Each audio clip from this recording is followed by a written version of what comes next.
All right, now it's 9? Okay.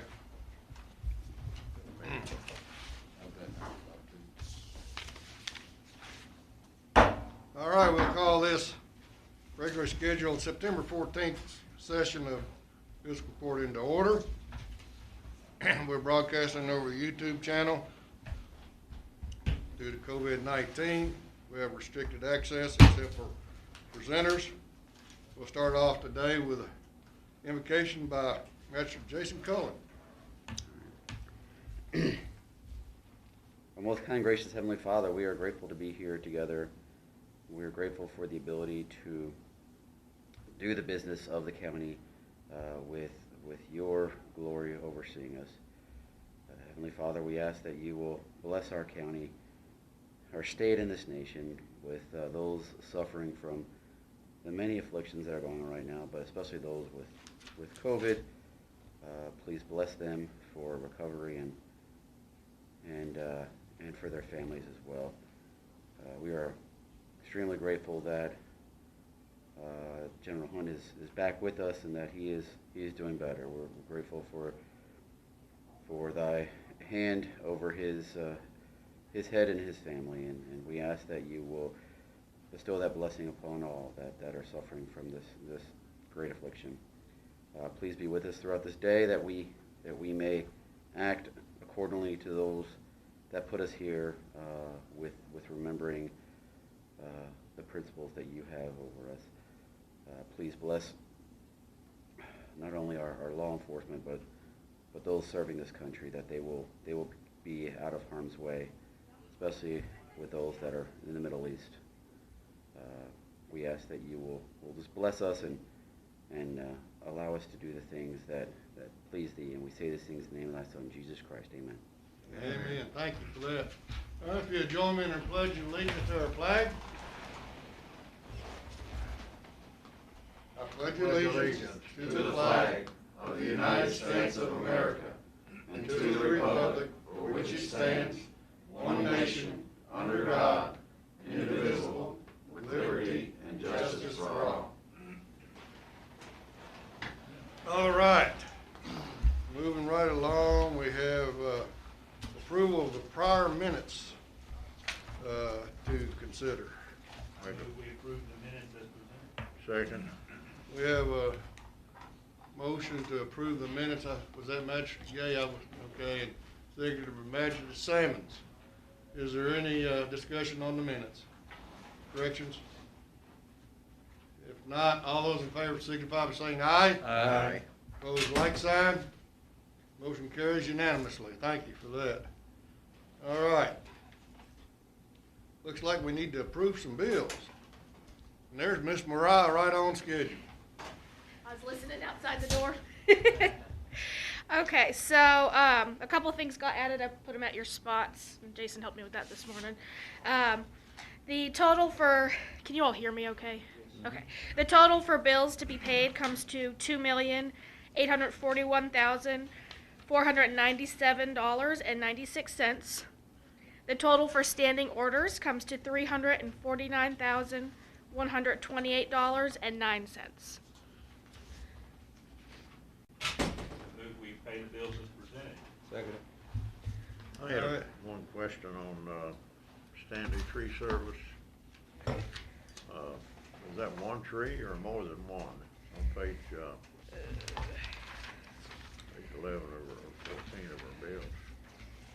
It says 2 tree removals, so I guess that would be 2 trees. 2 trees, PW2 tree removal, I guess. Well, I guess that's too bad.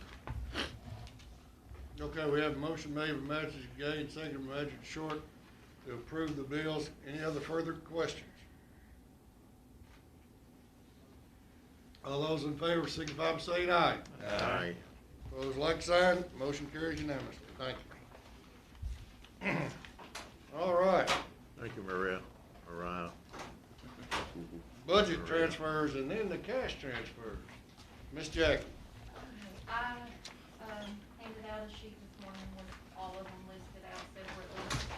Budget transfers for 2000 is $39,250.84. Move we approve the motion by Major Gaines, seconded by Major Cullen. Mhm. Comments? All those in favor of approving the budget transfer, signify by saying aye. Aye. Opposed, like sign. Motion carries unanimously. Thank you. Okay, and the cash transfer is $48,602. It says put in the wrong account. What Yes, it, it was put in the wrong bank account in June, and the money needs to be moved to the correct one. Make a motion to approve that cash transfer. all right. A motion to approve the cash transfer, Major Gaines, second Major Cullen. Short, okay, excuse me. Any discussion? All those in favor signify by saying aye. Aye. Opposed, like sign. Motion carries unanimously. Thank you. All right, I guess we're hit on the consent calendar. Now, I've invited R.J. Palmer and, to make a presentation. Let's see if Chris can get him. I thought he stepped out in just a second, but Is Earl with them, or Earl here something? Earl will be later on under Chris down there to talk about EDA. Okay. Is that okay? Oh yeah, no, I was gonna call Earl. So Is Earl out there? He might be out there. Earl's Yeah, he out was. there. I thought he was. Maybe, if possible, might be. Might be Get good. Move Earl up. We can move Earl up. We can move him up after RJ. Earl don't have that much to do. Just get RJ in here and we'll move Earl up after him. Mr. Palmer. Come on in. Tell Earl he'll be next. Tell Earl he'll be next. Earl, we're gonna move you up next, okay? Earl.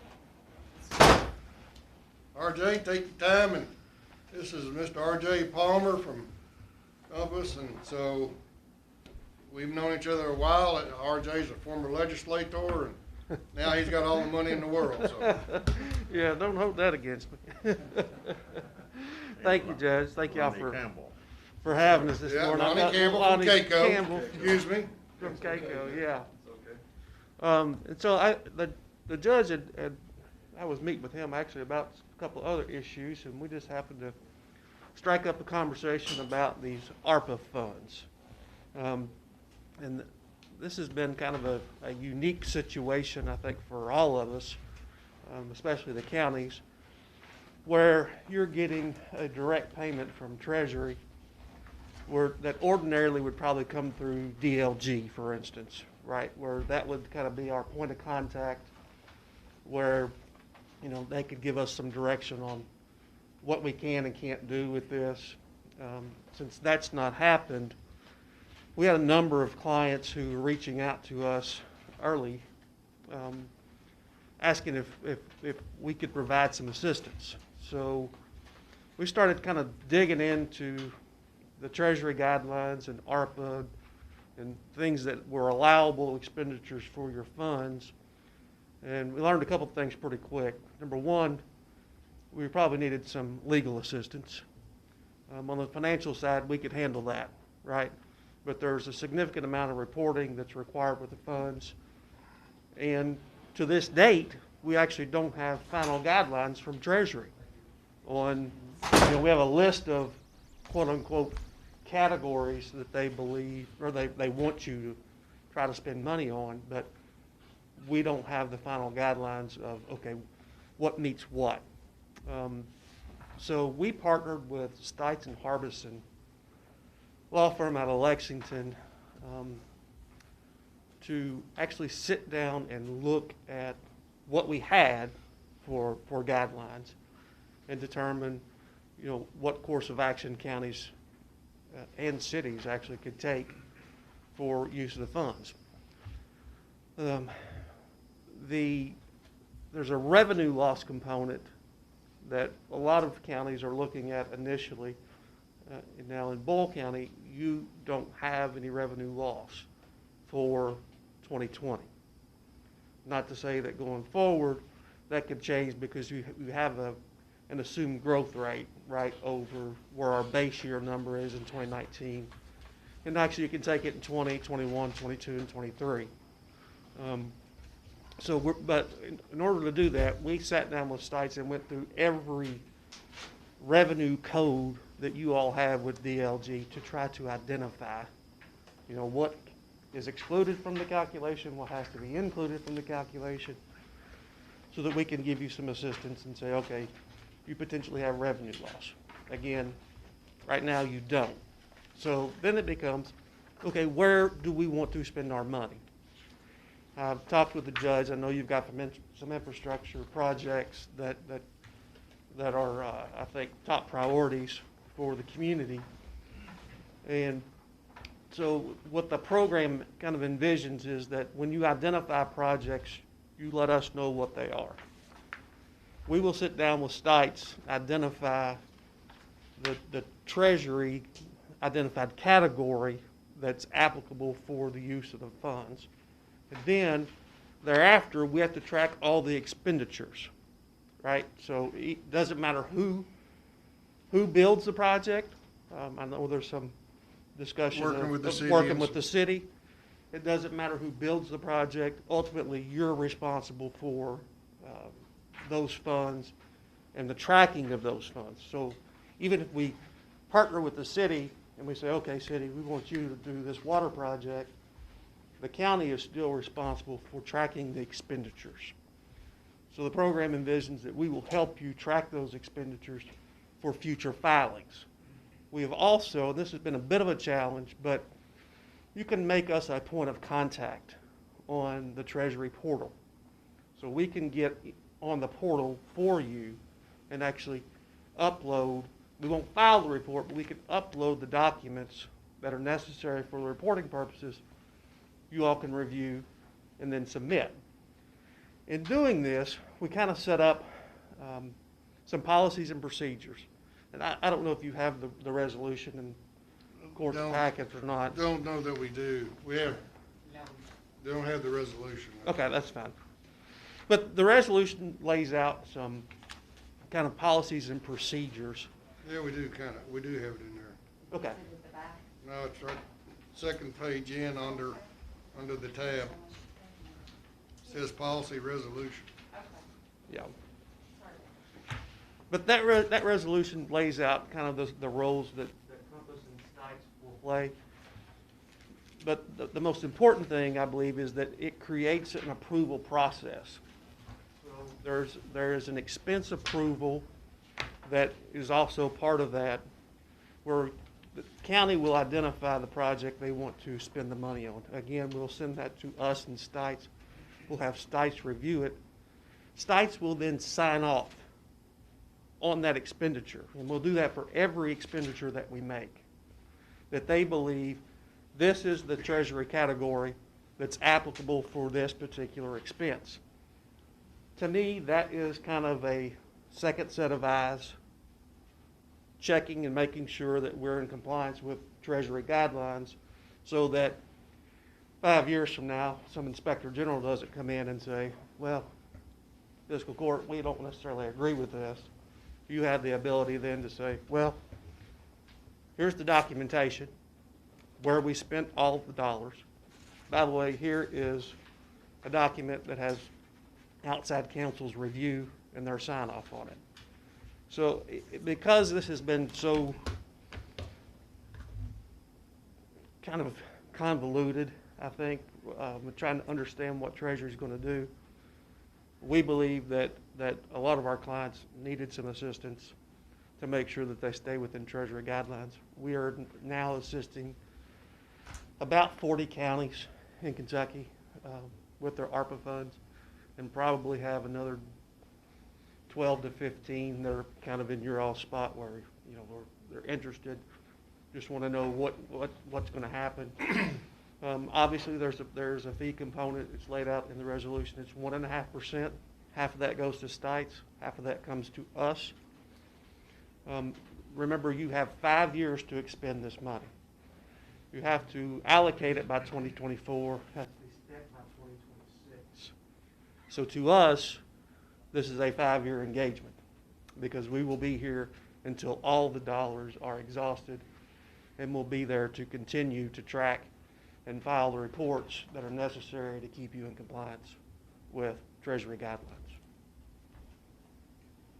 The question would be, RJ, if there's more like ARPA coming down the road. Yes, sir. Which we suppose there probably will be. Mhm. Is this a continuance? Would this include that, or would be an add-on to this, or what? Right. If you received additional funds and there are similar requirements from Treasury, we would continue the same thing, because we're only paid when you actually expend funds, right? So I'm not saying, hey, Boyle County signed me up and then I'm gonna take my 1.5% off the top. No. Whenever you expend those funds out of your, whatever restricted account we have it in, then you would add the 1.5% to that expense. And it can be paid out of your ARPA funds. So it doesn't have to be paid out of general fund. It's paid out of grant funds. And we would continue, if you were to get additional funds, Judge, that same process. Okay. So, yeah, this is definitely something worth considering. But one of the issues, and I don't know if you have the answer to this, or this might be a Lonnie question, because the judge and I talked about this yesterday and about approaching KACO, is with where to park our funds while we're waiting for this. We've been looking at a lot of our local banks, and all the banks have so much liquidity at this point in time that they're not interested in Right. the funds. And so we're struggling to find a place to park it that could bear some interest for us, even if it's a nominal amount of interest on those type of dollars. That could be significant. Do you or Grant have anything, Lonnie, that we could park it in?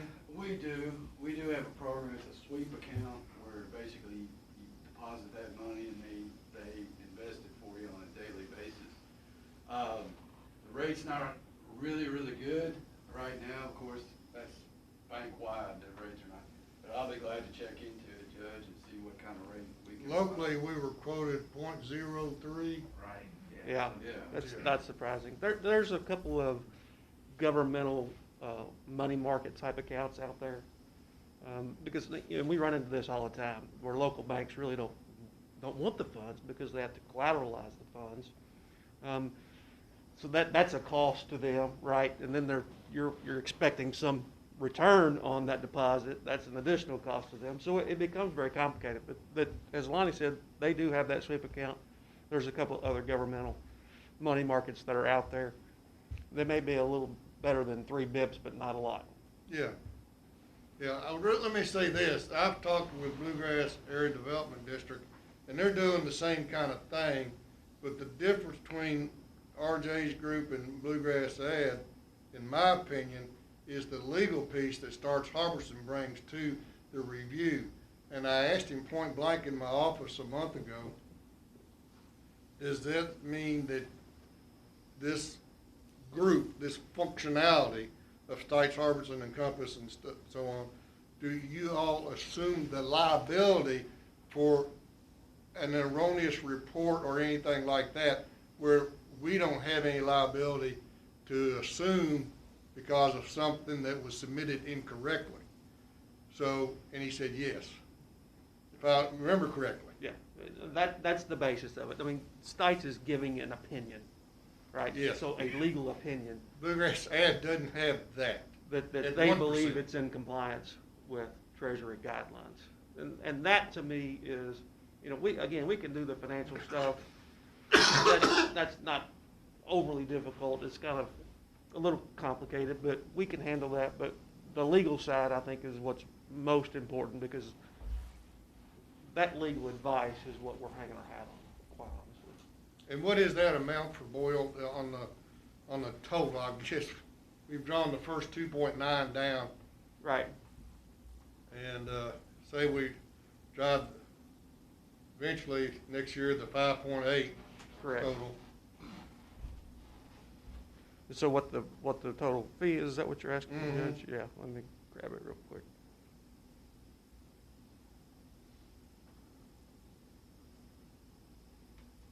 It's about 81,000, Yeah, 87. 87. Again, then that would be paid out over time, depending on how. When you draw down on the account to fund the project, there's a piece that goes to. You add 1.5%. That's Yeah. correct. What does everybody think? John, go ahead. Couple of questions. Let's go back to the Bluegrass ad. Okay? So who assumes the responsibility if there's a mistake that we make? It's our baby? It's ours. So Bluegrass does not offer that. They're doing the administrative They're management. doing administrative only. Yeah. But Stipes, they take that liability and will send us and give us in writing that they assume that responsibility? Here is, and I don't know if you've got this in your package or not. This is the expenditure approval Okay. form, okay? So we're gonna identify what the project is, what the amount is. Ideally, the court would approve this expense. The judge would sign it, and then Stites would sign it here. And you can see that with respect to the Treasury legal expenditure compliance requirements, reviewed and approved by Stites. So what I'm understanding probably is that this may be a little bit more expensive to us. However, we have the liability to support as a reason to have that extra expense. To me, that's the difference That's the between difference between the 60,000 Okay. and the 87,000. Let's go back to, and I think you're involved in this, the, where the funds would be placed that Jamie was talking about. Does that meet the requirements of the Treasury for our funding of tax dollars to be protected? Because are they gonna, I understand the collateralization that the institutions have to provide. Where you're talking about, does that pass the test for the Treasury and the FDIC and all of those? All of those It does, folks? it does. Yeah, the sweep account, the sweep product that KACO has is an approved investment for county governments. The other thing that, you know, kind of have to remember too is that the legislature a couple years ago changed a lot of those rules. Now, banks still have to collateralize your deposits, but you have more options now. I wouldn't necessarily advise because I think they're riskier. I think what you're talking about with KACO is probably, I know it doesn't return a lot, but it's a safer place, and it does meet Treasury guidelines, collateralized. That's why the It's locals secure. don't wanna fool with it. It's not That's a right. money winner for them. That's correct. I That understand. absolutely is. Right. It's not, because they have to collateralize it, so that takes away from their profit margin. And this is, you're not the only county that's dealing with that issue, because everybody's like, I mean, there's over $1 billion out there in Kentucky for cities and counties. It doesn't even include what's out there for schools right now, or what the state has. There's $1 billion in local government funds sitting out here someplace. And there may be more coming, as the judge said, with this infrastructure bill, there may be Right. more out there Could too. be, there probably will be. Yeah. So I guess, I mean, this is a good conversation to have, but my question would be, what's our time frame of that you envision us utilizing these funds, and is this even like a worthwhile conversation? Because I mean, we're gonna get next to nothing on those funds. The market's saturated. I mean, so this is kind of, I don't wanna say a pointless conversation, because I'm always looking for free money. But if we're gonna turn around and utilize a good portion of this money relatively quickly for some infrastructure needs that we have, we may not even need to really get into this conversation. Well, much more. it's a 5-year plan. There's 5.835 million or 28 million or whatever. Right. Over that 5 years. I don't think we're gonna stop at 5.828 million. I understand that.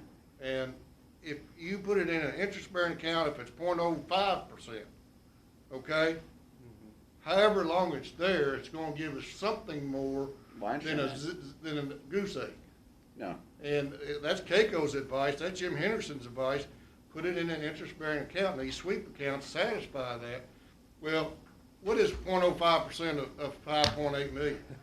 well, here's the thing though, as this money, and he already started to allude to it, as this money starts entering into these banks Yeah. and these funds, the return's gonna get lower and lower. You're gonna get down to 0.01 or next to nothing. So that was my only question, is like, what do you see the court utilizing this money, or not what, but when do you see the court starting to utilize this money I would like to start projects, I would like to consider starting projects with the city and Lakeview Village, probably in the next 6 to 9 months.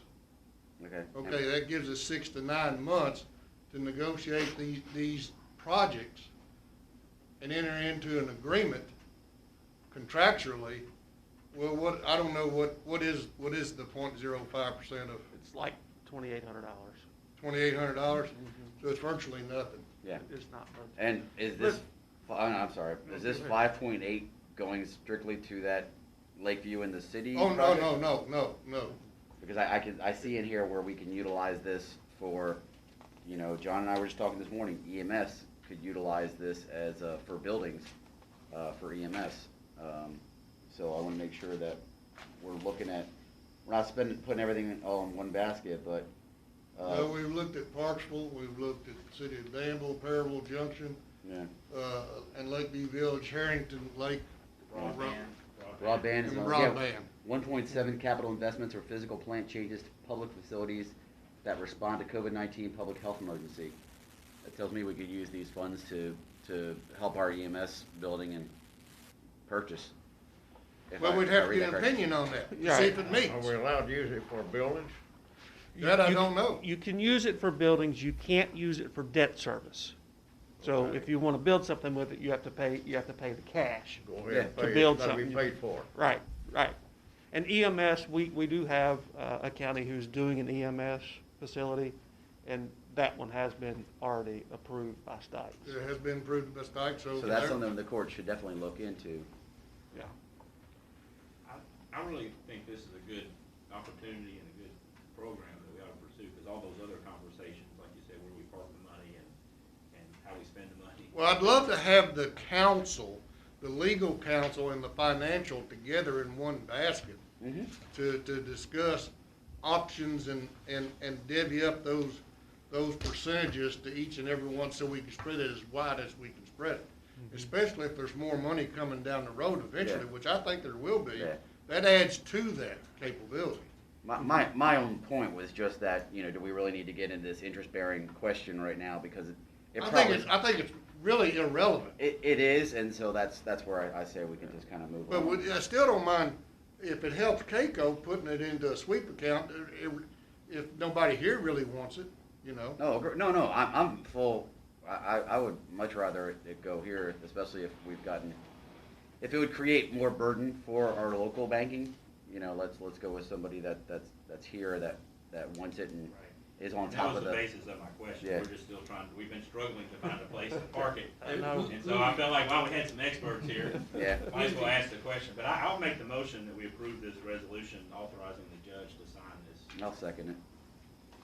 Well, I appreciate that. The motion has been made by Manager Gay and seconded by Manager Cullen to approve the signing of the resolution regarding the ARPA funds and the management thereof, and with Compass. Do you have a combined name, or you just want to say Compass starts Harbison? Compass and Stites is fast. Starts Harbison, okay. Yep.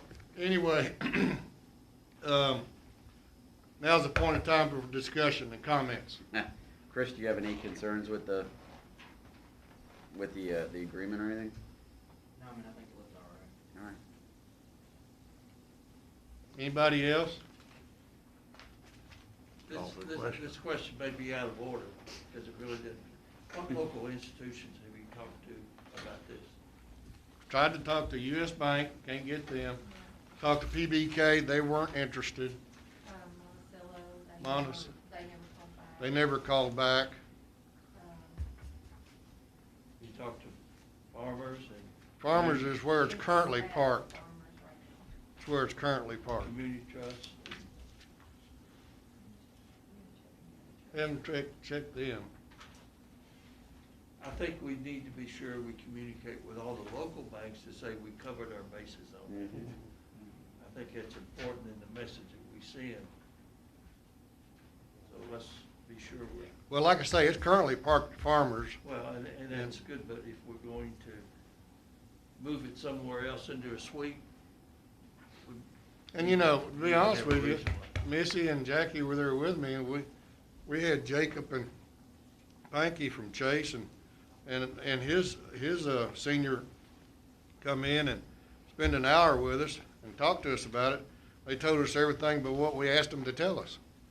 And, you know, what might that rate be if we put it in there?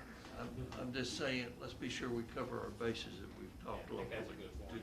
Are to there these any, people. are there any Because others that? we're gonna get asked potentially, Community trust. and I'd rather have the right answer than the wrong answer that we've Yeah, been down when- that path. when the we've statement been was down made- that path before. When the statement was made that we checked with all the local banks, I thought that's why we just kind of moved on. I thought we had checked with everybody.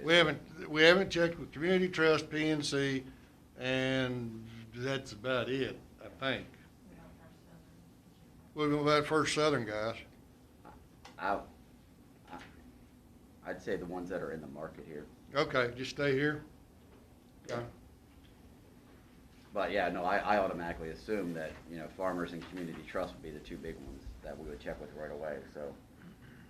We'll let you know, but depending if there's no change to current status of interest,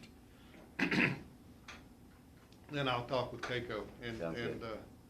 Lonnie and Grant and company over there. Sounds good.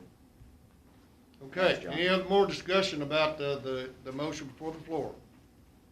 All those in favor signify by saying aye. Aye. Opposed, like sign. Motion carries unanimously, RJ. Thank you, Judge, thank you, members of the court, and look forward to working with you. I'm gonna leave this with Chris, Counsel. if it's okay. Yeah, So, and that is, here's my card. Thank you. Because these are federal funds, some of the procurement laws are different for federal dollars than they are for state dollars. So that is a procurement policy that Stites has recommended all the counties to adopt. So it really only applies to federal grant dollars. So that really impact anything you're doing on a state level. But because it seems that the priority is going to be some type of infrastructure project that will ultimately be bid, we want to make sure that we've got that kind of covered. So, Chris, if you got any questions, just send me an email or I'll get you in touch with Stock if we need to. Okay? anything else? Thank you guys for being here. Good to see you, Lonnie. Thank you all very much. RJ, good to see you. Take care of yourself. God see you out. I'll work at it. All right. Don't forget about the conference coming up. Is it in person? I believe it is. So far, we're doing it. For now, it is, right, We're moving forward. November. Yeah. Yeah. I look forward to it. I'll see y'all there. Take care. Thank you. RJ's already See you guys, got a thank booth you. reserved, haven't you, RJ? We'll have a booth there. You got it, buddy. See you guys. Bye-bye.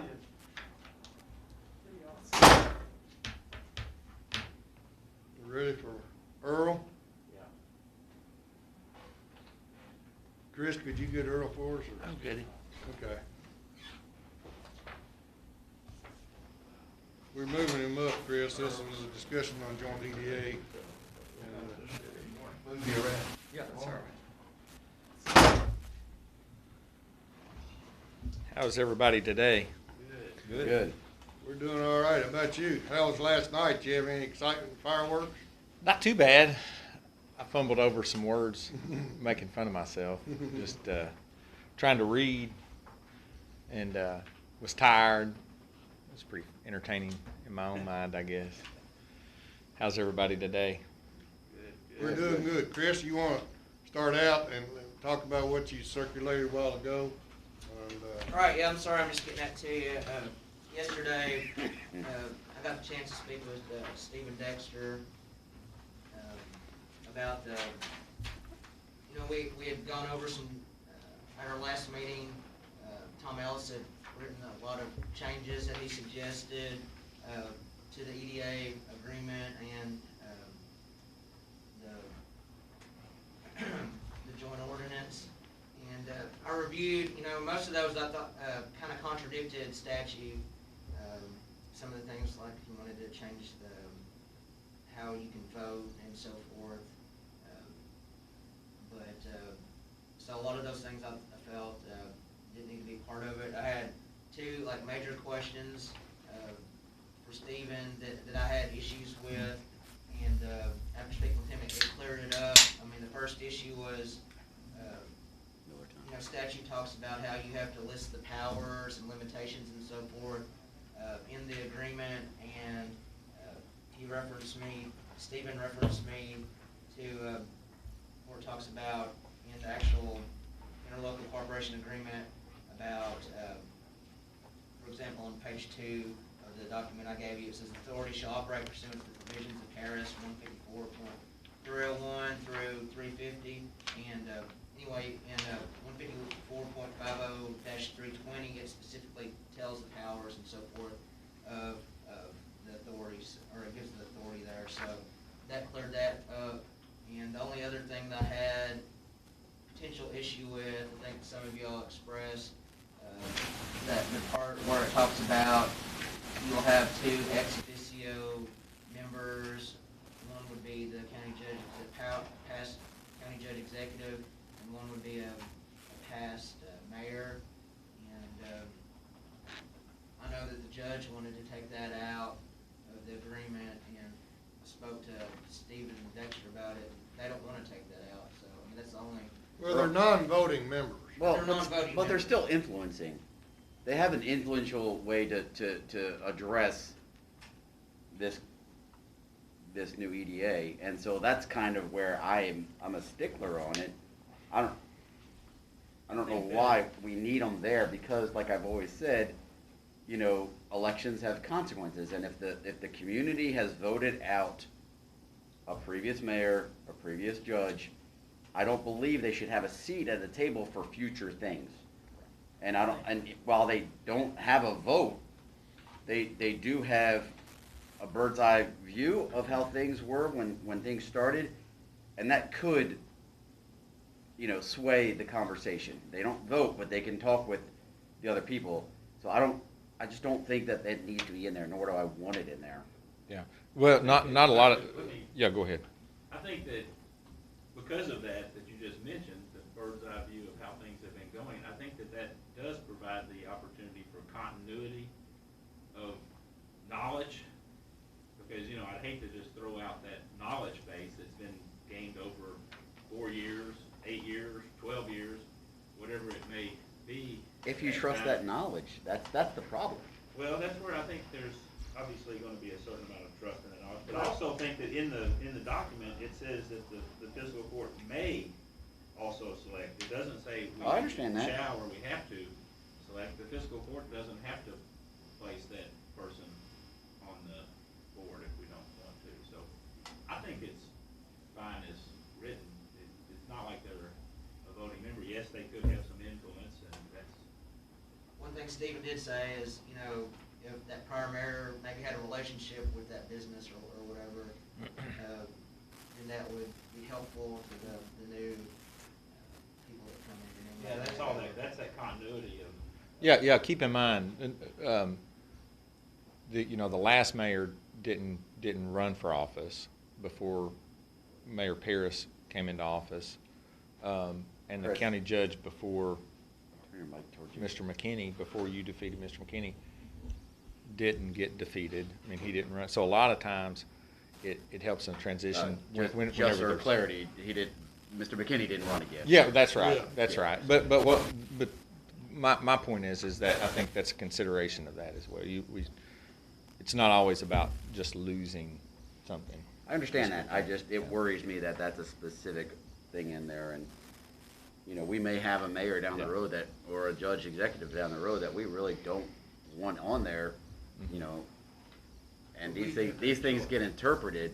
You know, now we're at the foundation of it, and so we know that we may have the choice, but unless somebody pulls us out every time, you know, a board changes or a position changes, it may just be, you know, 5-10 years down the road that it's automatically assumed that the judge goes in or the mayor goes in. So I just like to be a little proactive. Some language change or consideration at one time that the court and the commission would appoint a non-voting ex officio member of their selection.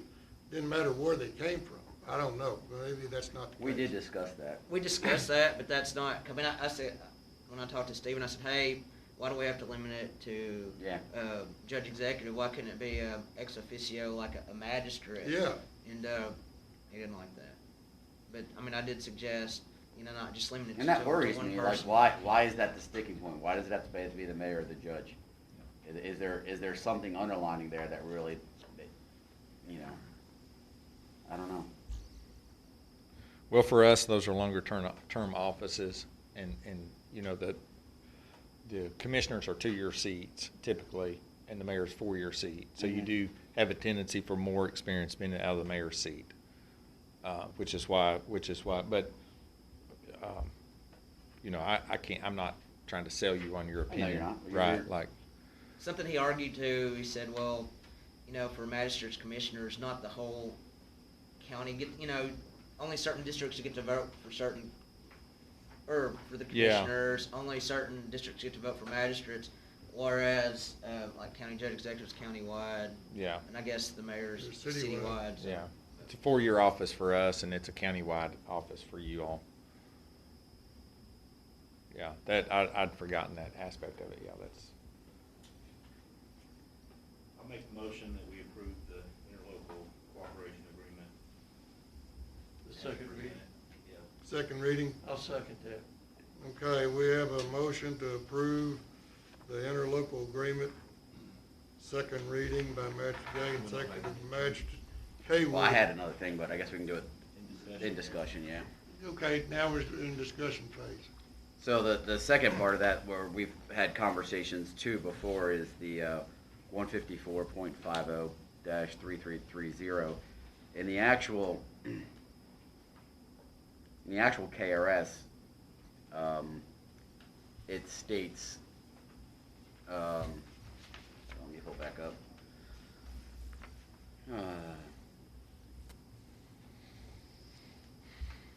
It says, if city or cities or counties desire to withdraw from participation, then the remaining participants may jointly choose a successor member or members of the authority. And then it goes into saying no such withdrawing city or cities, counties shall be entitled to return of any money or property advanced such authority. I just kind of had a thought, I don't know how you guys feel about it, but if a new entity is going to go in, and I don't know how this would work because generally this is just a city-county thing, it would be nice that that new entity has some skin in the game and possibly could buy out the leaving authority. I don't know. Yeah, it doesn't contemplate that as far as I understand in the statute, because once you've entered in your resources into a financial arrangement with independent third party, it's not necessarily proper for that arrangement with that independent third party to be gutted by the removal from the organization. Notwithstanding, if you dissolve the organization, unused assets go are distributed according to statute, as I recall. Is that not correct, Chris? But it's built in there to Right. local Yes. governments Right. based on the proportion. Correct. So the assets returned to you, any unused assets return. Used assets are used in a financial transaction and are usually considered consumed. And so I think that's why the statute's written that way, is to organize it on our behalf so that we don't have a question with that. Okay. Yeah. Because that was a sticky point I know before, because before it only had number 1 of that KRS, and now we have it. Yeah, he went ahead and added both sections, yeah. in the section. And I don't see how, anyway, if somebody's gonna withdraw it, how this just doesn't dissolve anyway, so, Right. In effect. in effect, I don't see. Well, it could very easily be where it's the county and the city of Danville, and then the county decides that they don't want to be part of this anymore, or forced out in some ways because of this is nothing on you guys, I see positives right now, but a bad working relationship, and the city says, okay, we're just gonna work with the city of Perryville instead. We'll have them replace you, if that makes, the city of Junction will come in and replace.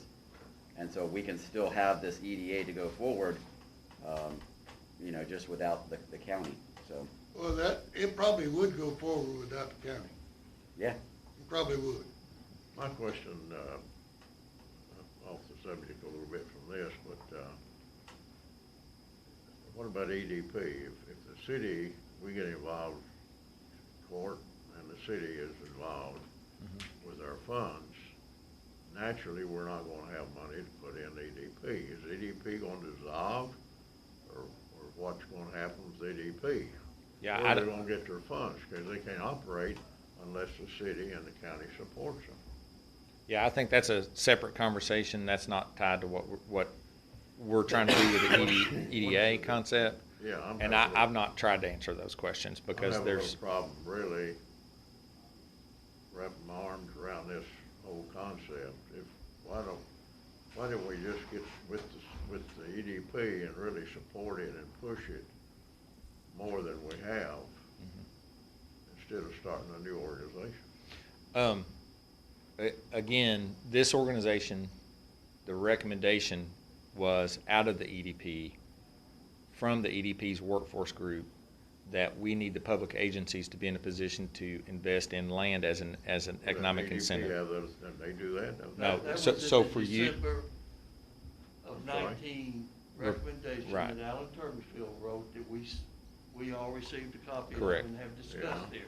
And that's when that happened with that group that Earl has talked about that visited other communities to see how they were put together. Well, let me give you another Jamie was on reason that why. group, yeah. Yeah. How effective, are you happy with where we are today? Well, that's And I'm what gonna hand out some things to show you where, this comes out of Bluegrass Ave, of where we are in the unemployment unemployment rates. And how we rank in We've always Central- been the highest in in the Central 17 Kentucky. counties that we've. Well, let me tell you where, these are rates this year. The first rate was probably the first part of the year that was passed out, and where we ranked in 17 other counties. Page 2 is as of July that was just sent out that I received. Show you where Boyle County is. My point is this where we want to be?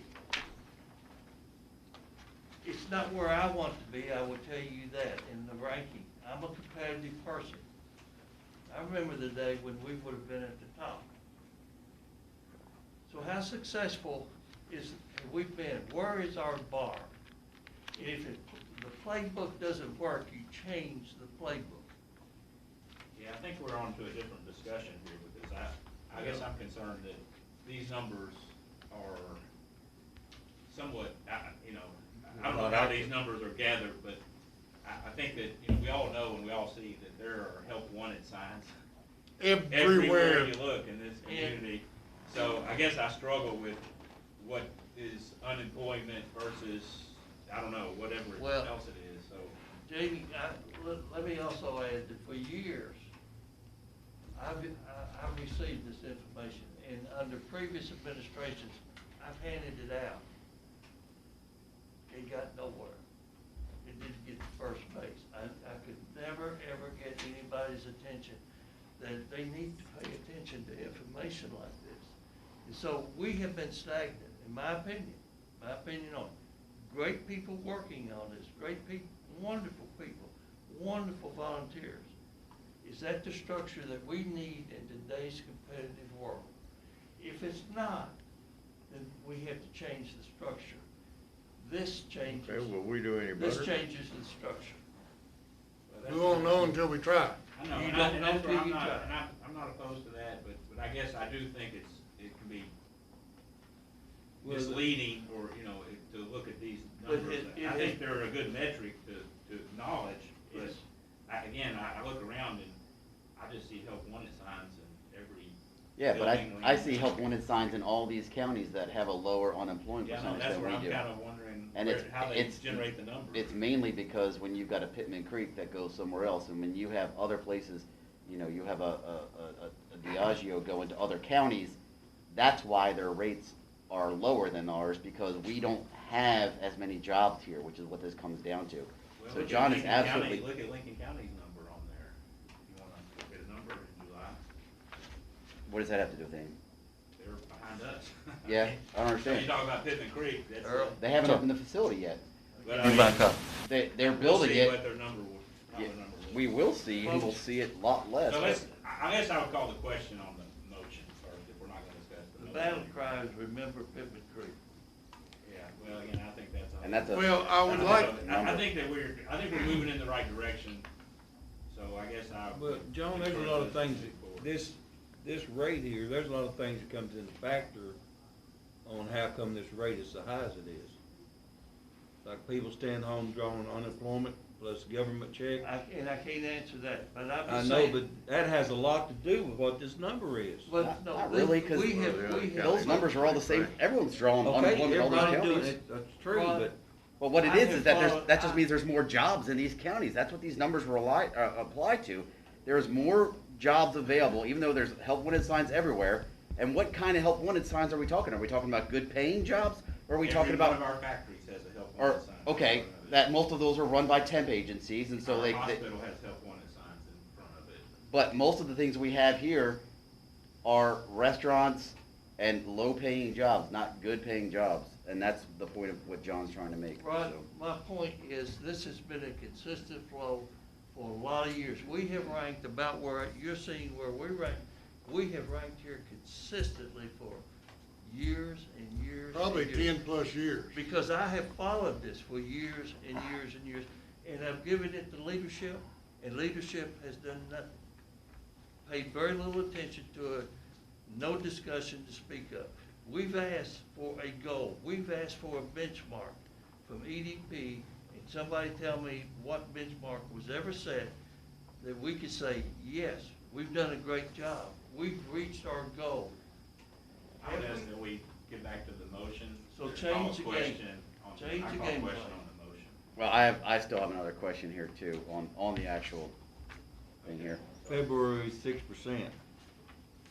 Okay, for this year. Yeah. Now we're That's for the- 5%. No, that's for the year. This is for the month.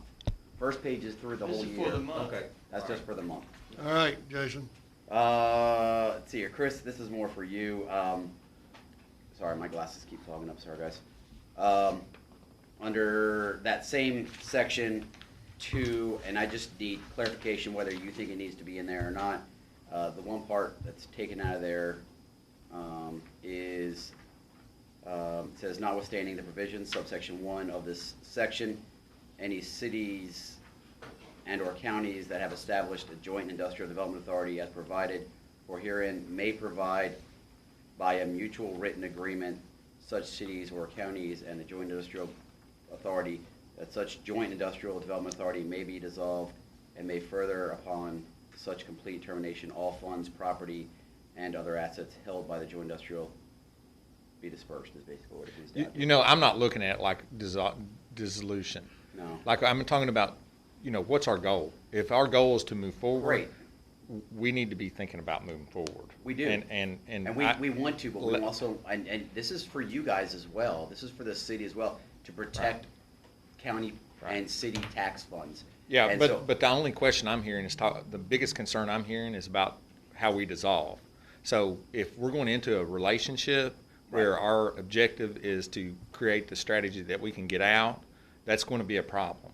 Now, the second thing is the statute's pretty clear on the process, and it's Okay. designed like that to hamstring us from trying to so a lot of times in your financial relationships like that, the state has invested incentives as well. Mhm. And so the reason the statute, in my opinion, I would pontificate that the reason the statute contemplates limiting the methodology through which local governments dissolve EDAs is so that we don't incidentally undermine the state's position Yeah. locally.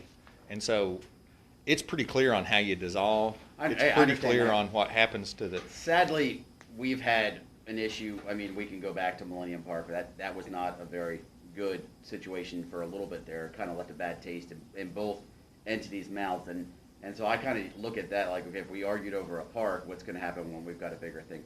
I just like to go into everything, you know, I don't wanna go in, sugarcoat everything, say everything's gonna be fantastic, it's gonna be great. I want it to be great, I very much agree that the EDA needs to happen, and some other changes need to happen, and that this will be the founding part of all that happening. But I also want to make sure, just like, I mean, I look at this as a prenup, basically. You know, if something doesn't happen, we want to make sure we can get out of this, and we've done our job to protect the county taxpayers. That's all. Well, they're city taxpayers too. Of course. And right? That's what I told you. This goes both ways. This is not just 50% of for those you people all. live in the city. I mean, it's not just for us. Right. This is for you all as well. So yeah, we all understand. The two magistrates right here in Phil Yeah. have city and county, so I understand that. I'd like to point out that we don't have an exit plan out of the Joint Jail Committee. No, and there isn't And one. we discussed that, There isn't one. and there isn't one, and it was found to be okay by the Legal. Joint Jail Committee. And that's kind of my, thank you, John. That's kind of my point. I just want to make sure that we can go into this really well, but if there's a problem, we need to come out of it, we can do that as well, you know? I think there's a lot of opportunities in the statute on how you do that personally. Okay. But that's me. And, No, that's and fine. certainly you all have to be comfortable because it's your agreement and I hope it's your. that your vote. the entire court is aware that we've been putting in for EDP for, I don't know, ever since it's been around, about 100,000. Well, probably about 14, 15 years. Jody's been here 14 and a half, you said. Yeah, yeah. So, right about there. Close to 100,000 a year. Yeah, we put in over $1 million Well, easily. and City's done the same. I think the importance of this is that this is one of those things that John's kind of said it before, we need to have skin in the game. I think in the past, we've kind of said, you know, economic development, that's not our problem. That's what EDP is here for. But we It's our got, problem now. yeah, we got to take it back. No, we got to take have the bull some by skin the in the horn. game and start grabbing the reins a little bit. And it's gonna take a little bit more money than what we've been doing in the past, guys. I think if we had the results that we all wanted, the money would have been put in. But we have to raise the bar. Right. And that's my point. We need to make the bar, place the bar, set goals, and know that we achieved them. This is one of the biggest things we can do for this county is to, The citizens are the winners, but remember, to buy an EMS truck, that price goes up every year. We talked about it again this morning. Yeah. So we have to create the environment that our citizens expect us to do and to have. And it's not the bar, their bar is not down here. Respectfully and rightfully so, the bar should be up here. That's the only way we're gonna get more people to come to this community and become a part of it. So my last thing, Chris, do you feel okay with this agreement? I do, and, you know, the part that you're addressing about 154.50330.2, if you look on paragraph 8 of page 3, I mean, it talks about dissolution of the authority in compliance with 154.50330.2.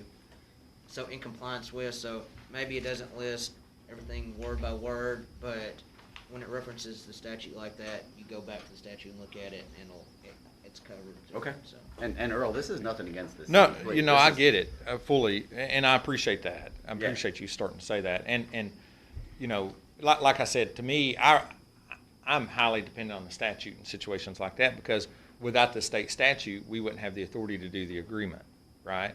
So lean into the statute and allow the statute to speak for itself because that's where your authorities are granted, that's where your process is granted, that's where, so that's my only contemplation, is that Yeah. that's what the statute's for. I hate to out you like this, Yeah. but you all gentlemen can thank Earl for my first understanding of the difference between city and county Well- governments. So, because he was the one that broke it down for me, so I respect what you have to say. Yeah, yeah. You know, we talked about that, and that's why I've delved into this as much as I have, so. Yeah. I wanna thank Earl for something else. They put on a program last Friday, Tuesday a week ago. Tuesday week ago. That was wonderful. Yeah. And I really appreciate you all putting it together. But ladies and gentlemen, for you all who were not there, it demonstrated how far behind we are. Mhm. So, is the old plan really working? If you attended that meeting, I think you'd have to agree, there's gotta be another way that we can, another Yeah. thing that we can do better. Can you send me the links to that? Okay, so yeah, I'm putting together a. I'd love to see the video We, too. the videos are posted on YouTube, but what I'm going to do is try to do a quick summary today. I'm working on that at some point today. We'll do a release and have a description of each presentation, the PDFs of each presentation, so that you can have those and take them with you. And But- we'll assemble all that today, but the videos are already should But already be. things like of that caliber was where the city and the county should be working together on. Together. And we appreciate greatly you guys taking a step and and putting that together. It was fantastic, so. Yeah, and I think it's important to recognize that the purpose of the EDA is to acquire, purchase, it's all stated in paragraph 1 there, of land. And so it's basically the public entity of the Boyle County Industrial Foundation. So now we'll have 2 foundations, and then the key is going to be, still, in my mind, is how we speak as one voice, because we've got to have one voice. That was, in addition to this, that the task force heard and learned, the major key point that we heard as we talked to everybody is that you speak with one voice. It can't come from your county judge seat and then a different voice from your mayor's seat. There's got to be one voice that the community. Has to be one voice. That the community speaks. Yeah, with. you're totally correct. I mean, that was message number 1 is have one message. Yeah. And the other aspect of that is have as many arrows in your bag as you got, bullets in your gun as you can find. And You can't do any of that until you've laid the foundation. There's, this is the land, and at some point we're gonna have to start building, it's like buying land for a house. Does you no good if you buy the land but never put the house on it. So this is step 1. Right. let me point something else out too that I want to make sure everybody remembers. And when 4 years from now, when we're all sitting back and saying, what have we done? We got to keep in mind, economic development is a 10-year thing. Yeah. And I forget the community, was it in Hardin County? That just had they invested just this massive sum of money 20 years ago, or 15 years ago originally. Mm-hmm. And then they developed it 10 years ago, and they just landed their factory today, like literally this summer. Yeah, and that's the So part that you just got to keep that in mind. I appreciate you saying that, because that's what the point I've been trying to make about going into this eyes wide open that I keep saying is that there are a lot of these communities that we saw that have these type of systems, and they're baling hay Takes 10 years. on that land for many years, Yeah. but the city and county have already purchased it Mhm. and started the process, but it's Right. not an overnight thing. No, We're I 10 just to want 14 years behind. temper so. that a little bit. We'll make sure everybody's, together on that. If nothing else, we know that it's a long-term investment. Just like the Industrial Foundation, when they originally invested in land, talking about bullets in your gun, we have industrial property, we have rail property, we want public access to property. We want, we want to add bullets in the gun, and so that's what we need. One more thing, then I won't shut up. The first sentence, when you all go back and look at the tape, and I hope everybody will, one of the very first things said by the first speaker was economic development is everything. Let that resonate in your mind. Everything that we do, economic development is a part of it. Everything. It's not just one little sector. We have to widen our vision and understand that. Yeah, and one of the other aspects too is that we have to, as the community, we have to understand that it's just like owning a business. And I can name a business out on the bypass that's closing their dining area and renovating the business, spending a lot of money on their business. And you have to so one of the reasons the city is undertaking the streetscape project on Main is because we have to make sure our house is modern and make sure our house is renovated and capable of recruiting the next generation of people to live here. And so that's, there is an aspect of economic investment that the governments do that you're trying to get a return on that investment. You're trying to address private investment in private property to raise the whole boat. It's a long-term game, not And it's a short-term. long-term game. Call Yep. for the question, sir. All right, question's been called. Should've just had Earl multiple explain it. times. He's better than you. So, all those in favor of approval, second reading of the interlocal agreement,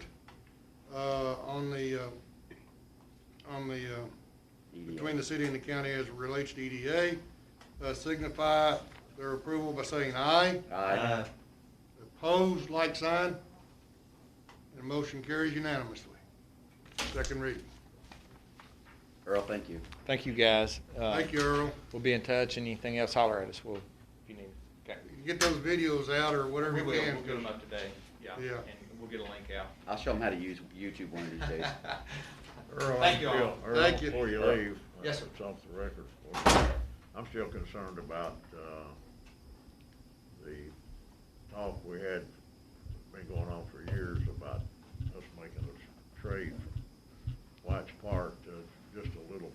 we've got some good ideas with that, and we, you know, I mentioned those to the county judge and Miss Julie, and I think that we can get at We least. just hadn't had a chance to talk, Phil. Yeah, I think we're heading in a good direction on those We've talked things. about it forever, I'd like Yeah. to just do something. Yeah, it's time to get rolling. The city hired our consultant for the Parks and Rec development. So, and what we're doing is we're taking the Parks and Rec master plan. We're looking at all the things that in that document. If you go back and look at it, there's several pages of things that we just don't have.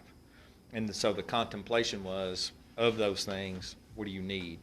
And you all need to make a decision on that. And so the next phase is taking those and taking the properties that we now own, including the fairgrounds, including Jenny Rogers, old parks like Michael Smith Park, Cowan Street, Jackson Park, and let's taking that list of things and let's see where we want to do those, right? And as we go through that process, you'll have layouts and things like that to talk about, which will guide the discussion you're asking for. Yeah. So we're heading in that direction. We anticipate really having that with the county judge and then subsequently you all, probably in the next 90, 120 days at the latest. Good. Sound good? Yeah, Earl, and I won't keep you any longer, but, you know, Jack's done a great job with that memorial there. Yes. And I'm hoping that whatever is gonna happen at that area will bring a lot of attention to that memorial. Cause Yeah. I know for all of us, it's very special, Yeah. but for a few of in here, it's more near and dear, so. No, it should. Yeah, absolutely. Yeah, thank you. Needs to be expanded on. Thank you, thank Yeah. you. Appreciate you. We need a helicopter. Yeah, I agree. There's one in, where is that? Is it Shelbyville? Where they've added the helicopter to their memorial. It's pretty neat. We'll try to send an email to you on that. It's pretty neat if you've not seen it. Keeps working. Yeah. Yeah. Yeah, it's a new facility like the one we have, but it was all done at one time, and they intentionally did the design of it, and so they were able to incorporate some of those things. It's pretty Love neat. to have something aviation, even if it's Army. We need a Yeah. C-130 because that was the Angel flight. That's what brought the people who didn't make it home. Yeah. Yeah, you're right. Yeah, I'd love to get some of the aviation in there for sure. Just Yeah. personally, that Yeah. I'll you know. Aviation who? Need something aviation in there. Thank you, Earl. Thank you. Moving right along. Let's go back up to me and read the second reading of ordinance 92021. Is that under section tab 1? It is. So,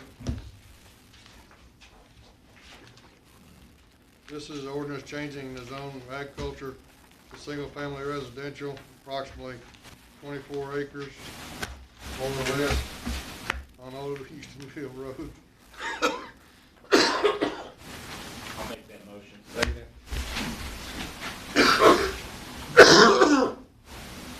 Motion made by Lance Dillon. Oh, Short, okay. Any discussion? You forgot about it. There's been a little fight today. You think? Any discussion? Nope. All right, all those in favor, signify by saying aye. Aye. Opposed, like sign. Motion carries now. Second reading on that. Now, yesterday while Master Gay was in my office, the coroner came in, not to declare me dead, The but good news is he declared him alive. he declared me alive.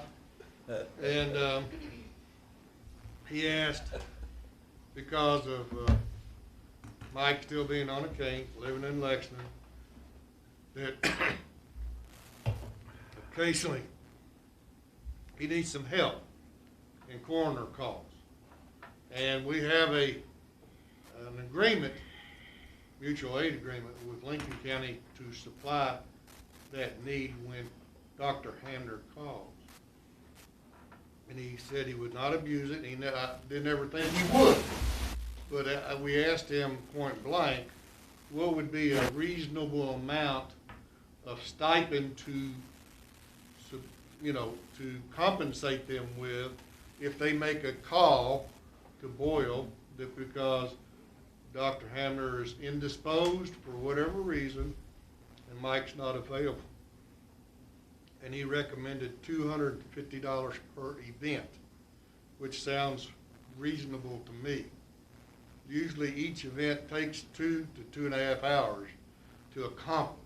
lot of paperwork. A lot of paperwork. It's the paperwork that's the big. Yeah, that's right. So, And there's another thing that I might add. Let me first say he's a very good friend of mine, so I know a little bit about what he goes through. He gets there very quickly. EMS cannot leave until the coroner gets there. Right. So the quicker he gets there, which he makes every effort to get there as soon as possible, the sooner EMS can go on with whatever they have to do, making their runs, and it frees them up. So these are the little things that if you don't realize what coroners do, and he's one of a few in the state of Kentucky that's a doctor. So. Well, I think we're lucky to get someone, Judge, that would be willing to. and the folks from Lincoln have done a good job. Yeah. It's just that because of Mike's inability to respond, not his fault, they're doing more and more, and it won't be abuse, but it's the right thing to do. He recommended $250. He thought that they would be very agreeable with that amount, and I agree. So I'll let Magistrate Gay take it from there. No, I agree, and I think that's a good, he talked about, and we do need to be looking and thinking about, a deputy, hopefully Mike's health will improve and he can get back to the job. Nonetheless, he's gonna retire by the end of But, the year. yeah, so we've got to be retired, thinking yeah. about who, His position. replaces him as the deputy. And you have to go to coroner's class or whatever to be able to do that job. So this is really kind of our best option right now, so I would make the motion, we approve the $250 per event for the mutual aid. I'll say. Okay. Motion made by Magistrate Gay to approve a $250 per event mutual aid stipend to Lincoln County Coroner for support. Seconded by Magistrate Kaywood. Any discussion? There being none, all those in favor signify by saying aye. Aye. Opposed, like sign. Motion carries unanimously. Thank you. All right, we'll move on down to Jalen Wofford. Could I have Yes, sir. Yes, sir. I should have asked that before we voted, but, Mike is gonna retire at the end of the year. Yes. As far as his health. Yes. Do we have someone or thinking about someone that's interested in taking his place? Yes, sir. We do, which we can talk about anytime you want to. Okay. All right. And qualified. Yeah, good. Not trying to hold any secrets back, it's just, I think I know who it is, and he's a good choice.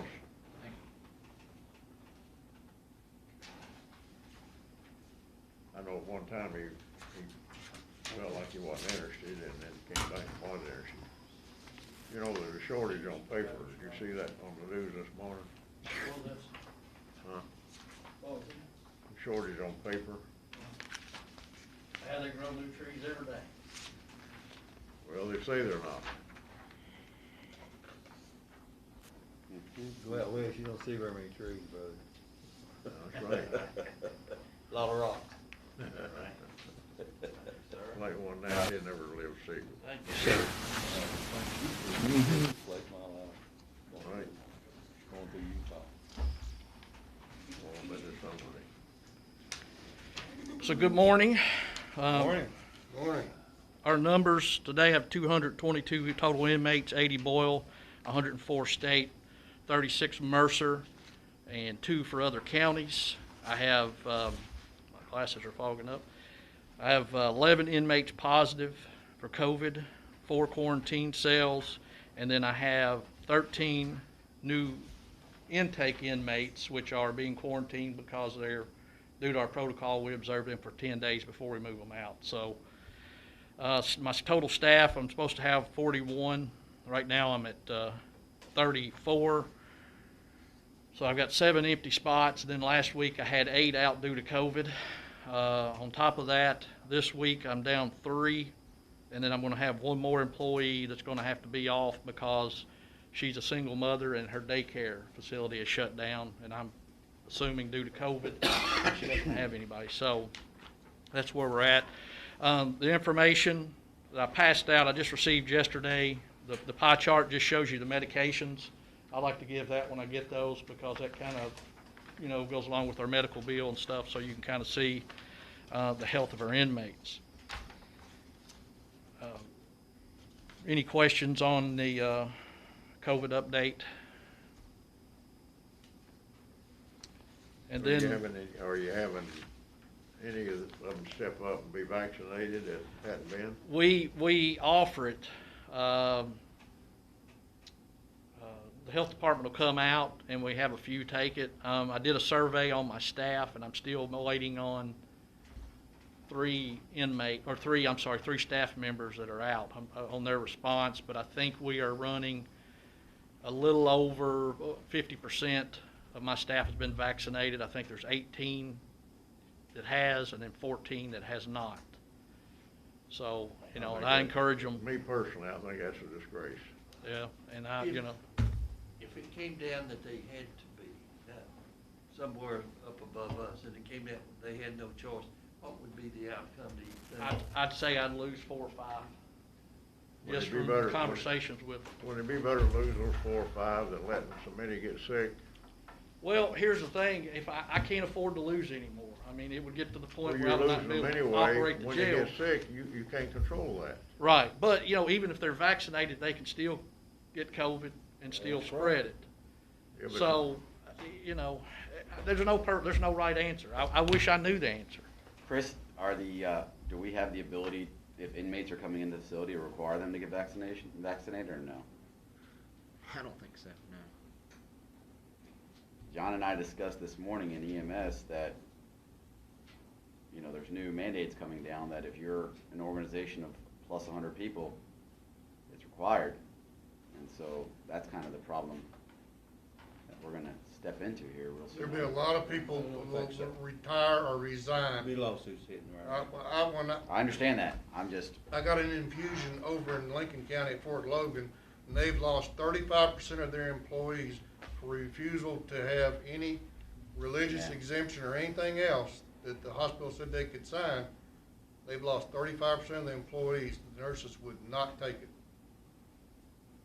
It's And their right. I'm not anti-vaccine. No, I know. I don't- I'm looking at the bigger picture here, Right. But I know just out of the 4 to 5 that I talked to personally, just, hey, what's your thoughts? You're on this list of not taking it. You mind if I ask you why? And they're like, well, I just don't trust it. And I said, what happens if this mandate comes through? And they're like, I'll have to leave. And these are good employees. They're good workers. It's their choice. Yeah. It's their choice, but I'd let them leave. Yeah, I don't know if they'll actually leave because I think you're gonna find that the more this You know continues what happened to your rights, buddy? to spread. What happened to my right, your rights? When you do that, when you mandate something that What goes happened against when your you rights, What happened when you was a kid in school? doesn't have a They thing to don't- do with this COVID. Yeah. Vaccines. It's Polio interesting, back in. it's interesting observation to Polio's see different. that Putin over in Russia says there will be no mandatory vaccinations or mask wearing in this country. It sounds almost like we reversed ideological concepts. I mean, even one of the presidents of one of the pharmaceutical companies that produces the vaccine's not taking it. I can't remember which one it is, but it was on the news. It was Pfizer. Pfizer. So, I encourage it. We get the health department out as often as they can. We offer it to the inmates. We offer it to staff. I don't care if there's somebody coming in to put money on the books. If they're a public citizen and they want it, and if Brent's okay, I let them go ahead and get in line and get it. All I know is that if you don't have certain vaccinations, you can't attend school. So I'm trying to understand why the line's been drawn in the sand on this one, but whatever. This is not a new thing where vaccinations are required. And, it's only going to get worse. We just had a 35-year-old that lost his life here in Boyle County to COVID. And it's because the variants are going to get stronger, and it's going to start, right now it's only affecting certain people, but it's getting worse and worse. So, and believe me, I love my liberties more than anyone, but I think a lot of it's misinformation that's really driving this, and we're going to keep suffering. And all this free money that keeps coming in is never free, so we can't keep looking forward to that because we're just burdening our future generations with serious amounts of debt. So this country's doomed if we keep going this way. So the next on there is the employee salary discussion, and I just received this yesterday, the 2 pages. This is our jail core, which is a device that looks like our phone, which we track everything, we scan everything. So on the first page, in the past 12-month period, you know, we've used jail core 1,315,751 times. That comes out to 150 tasks per hour, if you break it down. That means that's how much work's going on every hour at the jail. Now, it will be more on days. It's probably really more like 250 during the days and 75 at night, because when they're asleep, there's not a lot going on. And then if you look at the second page, that breaks down inmate observations, cell checks performed, inmate activities tracked, inmate location tracked, head counts, items that are issued, they're tracked, log entries and those. So that just kind of gives you some idea of what we do every day, 7 days a week, 24 hours a day. So, you know, 150 tasks an hour, that's a lot. If I could chime in on the Boyd salary discussion. We had a meeting last week with the finance committee, I believe, and General Wofford and Chad came and presented. Bill and Jackie and Julie and I were there, and so it is an ongoing discussion, and we're making some progress and some headway in an effort to really look at making sure our jail starting rate is a market competitive rate within our state and area. And so we are working on that. And I talked to General Wofford yesterday, and I do think we need to make sure that Judge Hunt and Judge Dedman get together and maybe talk a little more about this, because I think it is important in our working relationship that we have with Mercer County that we do communicate. What is the starting rate right now? Starting rate? $12.50. And so we do know that there's some challenges with that within our market, because we know that the starting rate for state detention officers, plus they get hazardous duty retirement, is $14.42. And so that's where we're looking at making some adjustments to get us hopefully a little closer to that mark. And Jackie has been working very hard on this, and I appreciate all that extra effort she's put in. She's put in, but I think if we could, we would like to really have a joint jail meeting and possibly talk a little more intently. We put it on the agenda for this Friday, right? Is it this Friday? Is it this Friday or next Friday? This Friday. Be here. This Friday here. Okay. And I would encourage you all to come to the meeting, the magistrates as well, if you can, if you're able to attend. It'll be 10 a.m. here. 10, I think it's 10 a.m. In this room? It is. Yeah. How many people are going to be in here? Usually there's 5 or 6. Okay. So I would, and then other than that, I would encourage us to have the rest of this discussion at the second meeting of this month. And I know it is a pressing issue, and as he said, we've got all these spots we got to fill. It is becoming kind of a revolving door. You get somebody in, and for $12.50 an hour, it's difficult to be in there and get spit on and all the other stuff. The nature of the business is a big part of that transit atmosphere. Right. You know, once you're there for a couple of years and you get comfortable, you'll probably stay a few more. Those first 24 months, I don't put up with this crap. You know, for $12.50 and you know, and then not having a hazardous duty retirement, which, you know, that hurts, because, you know, you don't have really anything to shoot for. And, you know, you got to think too, we're investing a lot of money up front in 120 hours of training, you know, what that cost us, uniforms and radios and different things. So, you know, it's costing us to have the turnover. Yeah, so that's where I think that, you know, my big goal is that we always are market competitive in our job situation. And this is another example, though, and I've talked to Jackie and Julie as we were going through this process. This is another example, though, of why we so much need to seriously talk about our HR person. And, you we advertised anything on that? Cause I've been, We don't so desperately need a full-time HR person. When you're an organization of 160, 180 people, it's important to have an HR person. where do we stand on It's the in HR? personnel right now. Don't have anything? We We just- need to move on with that. Did we not approve an advertisement for an HR position? Not yet. We haven't? No, we haven't got that far with it yet. Personnel hasn't. Well, if you don't mind, I'm gonna put that on the agenda for next Julie court was session. working on it, but Yeah. I'm gonna put that on the agenda for next court think- session. That would be good too. I think she was trying to put together a job description. Does that sound right? Not only that, we gotta find the money to pay this person. That's the big thing right now. Well, and that's where we're working on that as well. The finance committee has been working on that issue, because we do have several things that have come up that are really pressing issues that have come in outside of the budget process, which I don't like, but there are certain things that just come up, and we all know that. Well, really, that's what's helped us up on this, is trying to find the money. Right. If we find the money, then we can go ahead and go forward with the HR We definitely need the application. position. I agree with you there. Yeah, so Jackie's been doing a good job of kind of getting all these things in one spot, so we can all look at these, numbers that are being requested here, and as we make some important budget decisions. One of the real important things to me is that our present HR person, who's doing the very best that she can, Oh, yeah. agrees with us. Yeah. We need to find somebody else. I'm- It's a huge job. I'm frankly tired of having this conversation. During budget session, you guys look at me like I have three heads when I start talking about we need to stop giving away money to all these other organizations till we take care of the county's business first.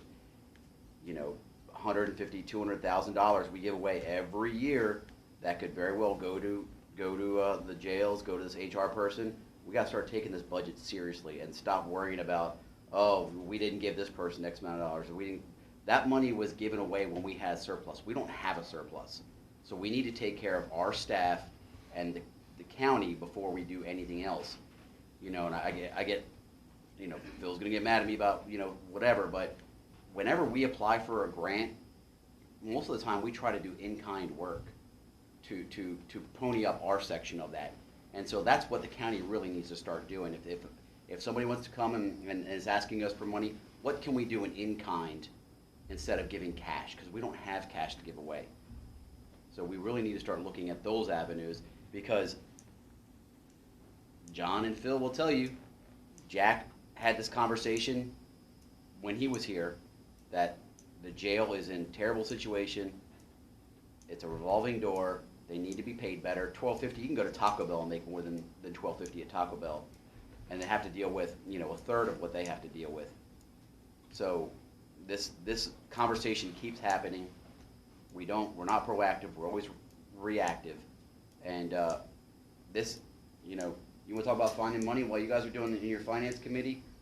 Try to find the money that we're going to need if this keeps going down the road to pay other jails to take our people, and the amount it's gonna cost the sheriff to transport them and all this other stuff when we don't have enough employees, because we've kicked this can down the road so many times.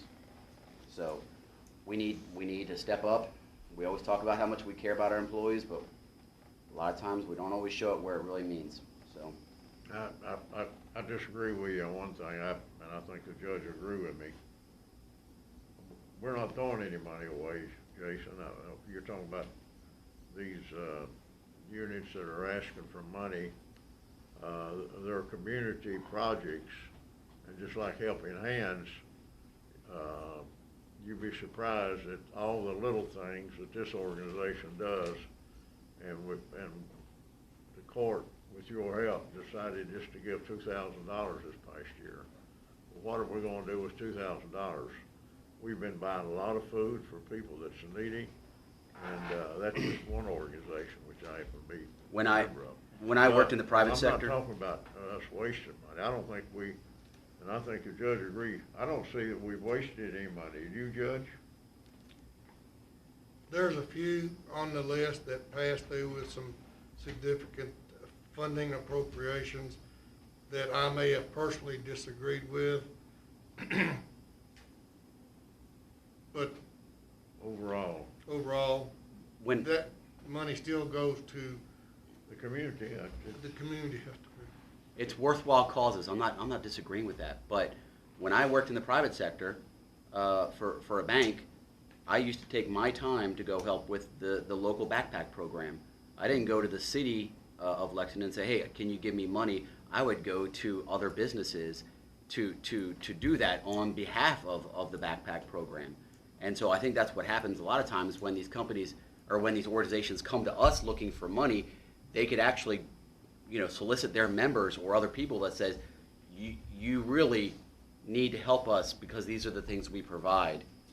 And if you support your community, please help support us. It shouldn't be the county tax dollars just blatantly spending the money. Those organizations need to go out. I think John and I have talked about this before. They need to go out and they need to start, doing different things to raise money. It should not be up to the county taxpayers to raise the money for them. I think we're off the subject a little bit. Yeah, the other issue I was gonna ask Joe or Wofford to update us on is I can't remember if you mentioned it at the court meeting last time or if it was at the finance committee meeting. I'm sorry, I'm getting my meetings all mixed up, but as far as the, home incarceration program, because that's one I'm really hopeful that we can continue to pretty aggressively explore and make some fairly quick decisions on, because, I think that could be really beneficial. And that's, that's gonna, I've got another company coming, it'll be on the agenda this Friday to present. That's really gonna come down to the county attorneys and Judge Dodson, on that decision. And I'm gonna say, first off, that Chris and Judge Dodson both have done a great job on getting people out that are low-level offenders, especially with COVID, and looking at alternative ways. So I want to commend them for that, and I want you all to know they're both are doing an excellent job helping us at the jail with their situation. But, as far as the, I think the ankle monitor, if it cost us $5 or $6 a day, and the county pays it, and Mercer County pays for theirs, that's better than $66 a day what it cost us. And that's not even including the medical fees. I just had to buy a state inmate a prosthetic leg. That was $8,000. I've had another inmate at the hospital with COVID.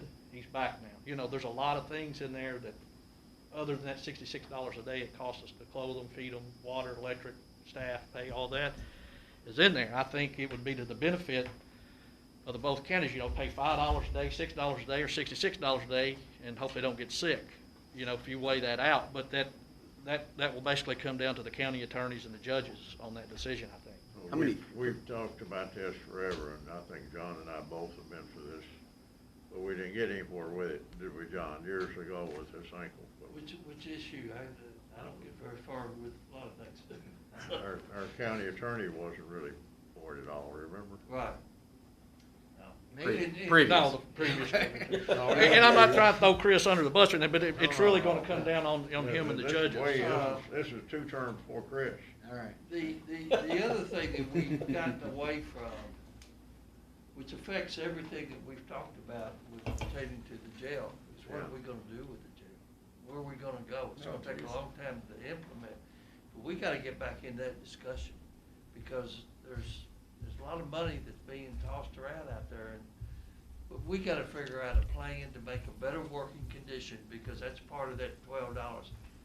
It's not a wonderful working condition, with all due respect, and it's beyond anything that you can do, but the working condition is not real pleasant out there. No. And we just gotta plan how we gonna handle the jail facility itself. And COVID got in the way, and I understand that, but we gotta get back on that issue. Yeah, and It's gonna take a long and time. I don't want to speak for the judge, but we've talked about, in probably looking at December, January, reinstating the CJCC, which is the board that was formed Yeah. through the study, because I think the judge said he would have a better idea on some land. On some land potential to move, the environmental services, EMS, and public works out, so we can free up that upgrade opportunity. And I think that's what's holding us up on It it. takes, that improves the efficiency, it improves how many folks we need to work there, plus it just improves the condition. Well, just improving the line of sight for supervision Right. can help reduce the stress on staff numbers. How many state inmates do you have? We are, I'm gonna say About Okay, 104. 104. And 40 of those are SAP beds. Okay, so, and they're in your facility for what reason? Just being held there?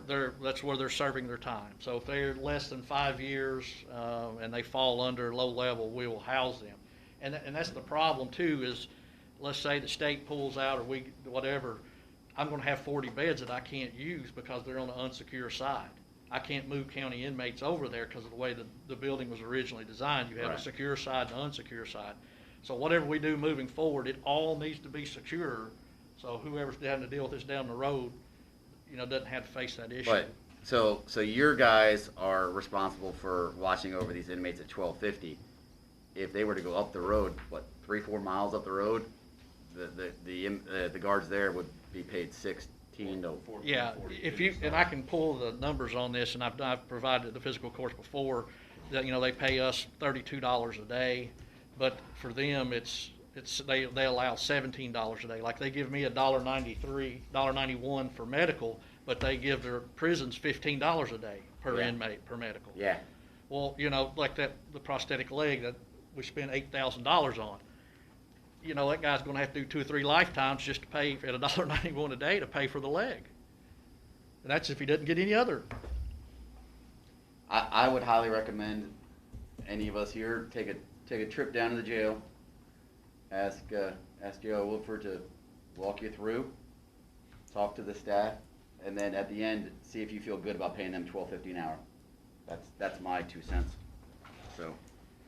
And I'm gonna say thank you to everyone, yes.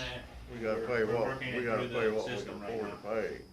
We got extra money out there apparently, so Well, we can afford more. I'm gonna say thank you to everybody. Thank you to the fiscal court for considering this and looking this to help our employees. They deserve it.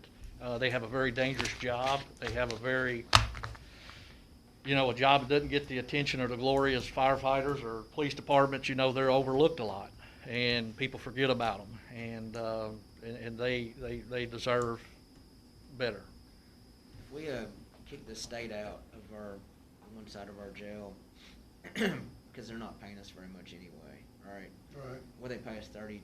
It's $32. You said it's really 60 something a day or whatever. It's cost us $66. If you take our $5 million budget and divide it with the numbers, it'll come out to $66. I mean, do you have any idea how hard it would be to secure the other side so we could accommodate all county? I don't know, because we're still gonna end up with about 30 CIs, and those are, inmates that are just sentenced for state time, so we have to house them. The state, I think, has 45 days to, qualify them before they know where they're gonna go, behind the fence or wherever, so we're always gonna have some state inmates. But we'd have to go through the state We don't Department of Corrections in the building, because they have to approve What we do. anything we do. Now, I don't know if that falls into effect if we no longer house state inmates, but technically we are. So would they still have to approve whatever we do to fix that? Because it has to be behind 2 doors. And then you've been out there, you've seen the outside doors that open up. It would, the way those are secured would change. So I don't know the right answer on that one. I mean, we would have to go through a process, but I think we can fix that during whatever we decide to do at the jail, so we no longer have that issue. I just know, being an attorney, doing criminal defense before I became county attorney, I went to several jails, throughout the local area, and I know that our jail is older, but it's still like 100 times better than a lot of the jails, that I visited. So, I mean, if somehow we could use that other side to house our county inmates, I mean, I think that would save us a lot of money than having to necessarily build a whole new jail. December, January, we're looking at getting back on the discussion, because I think that. Well, the land is holding us up. I guess that's The the. land piece is holding up. There's 2 options. There's a piece of BCIF EDP-owned land on Lebanon Road, right there at Enterprise Drive or whatever that is, going up to Dana on the left.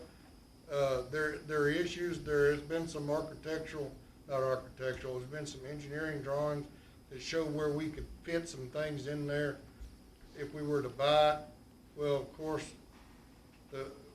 initially, without mentioning names, it was thought that they might just give it to us or be a nominal fee, but they came back with 35 an acre and 35,000 an acre, and I quit communicating with them at that point. But that's a possibility. There's a place out at the park at the fairgrounds that the city's willing to trade out for us to put a new EMS building and things there. I would not want to locate environmental services or public works out there. So that would not be practical. But it would be a great location for an EMS/fire station. John, you have anything you want to add in there about the location you? Well, I brought up in this morning's meeting, is there a possibility of behind the training area Of the fire station? Of the fire station. I've talked to Chief Sexton about that, and he has been medically indisposed for a while. Yeah. And I mentioned it to him, and he told me that he had a concept of putting a regionalized driver's training course back there. Is about 3.5 acres, but that he would be willing to talk about it. Well, I just brought it up because there is property back there, and I don't know what. It'd be an ideal location. Going to the 12-hour shift maybe adjusted our demands and our needs, and would it sit in that spot? Would it work? And so, we talked about it this morning as a possibility. Well, not for EMS per se, okay, Well, but for public works and environmental services. whatever, it's just some space that we have ought to be considered as we have this discussion. Well, those ARPA funds look real good for an EMS facility, so. Do what? Those ARPA funds look real good for an EMS facility. I'm not saying, you know, you could spend a fraction of it and have a nice, not pole barn, but a nice building that would do wonders, and then it would free up space for the jailer. Well, my number one goal is to free up space for the jailer to be able to get Mike Carroll in there, and he showed me a very rough drawing that was hugely advantageous to renovation of the jail, to me, at a very good price. It would still be a bond issue, but about half of what we thought 2 years ago. Okay. Thank you, Brian, for coming. Thank you all. Thank you, Appreciate Brad. it. Be safe. Send Mike Rogers in, please. Mike, I wanted to ask if you want to buy some cornhole set to leave out here in the hallway. I got playing quarters. Good morning, Judge and Fiscal Morning. Court. Morning. First thing we have on the agenda today is we've been home growing our own paramedics for a long time. I'd like to continue that tradition. We have a full-time EMT that has the opportunity to go to paramedic class with Frankfort Fire Department. Class is a little cheaper than we were able to get through the last time when Amanda Taylor went to class. She went to EMTPKY in Lexington, and it was about $7,600. This one's about $6,500. So it's a little cheaper. It's a good program, and we do have a contract that's in your packet that's very similar to the last one we did. As far as the employee will sign and have 2 years of employment after they finish class. So. This program has worked very well in the past. Yes, it is. That's Is good. this done in Frankfurt? Frankfurt, yes. Frankfurt. Yes, sir. And we were gonna initially, so the process now is you have to take a test to even be able to be considered to go. So we were gonna consider sending 2, but we only have one that actually passed the test. So you need a motion to approve to send one? Yes, sir. I'll make that motion.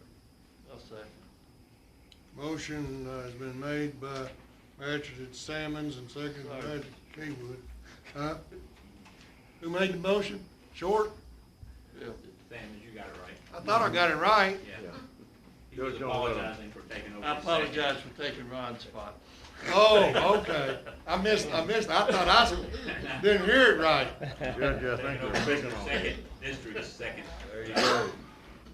And this would, the motion also allows me to approve all the required paperwork to send Holder to this training in Frankfurt, so. Yes, sir. Seconded by Magistrate Kaywood. Discussion? All those in favor signify by saying aye. Aye. Opposed, like sign. Motion carries. Thank you.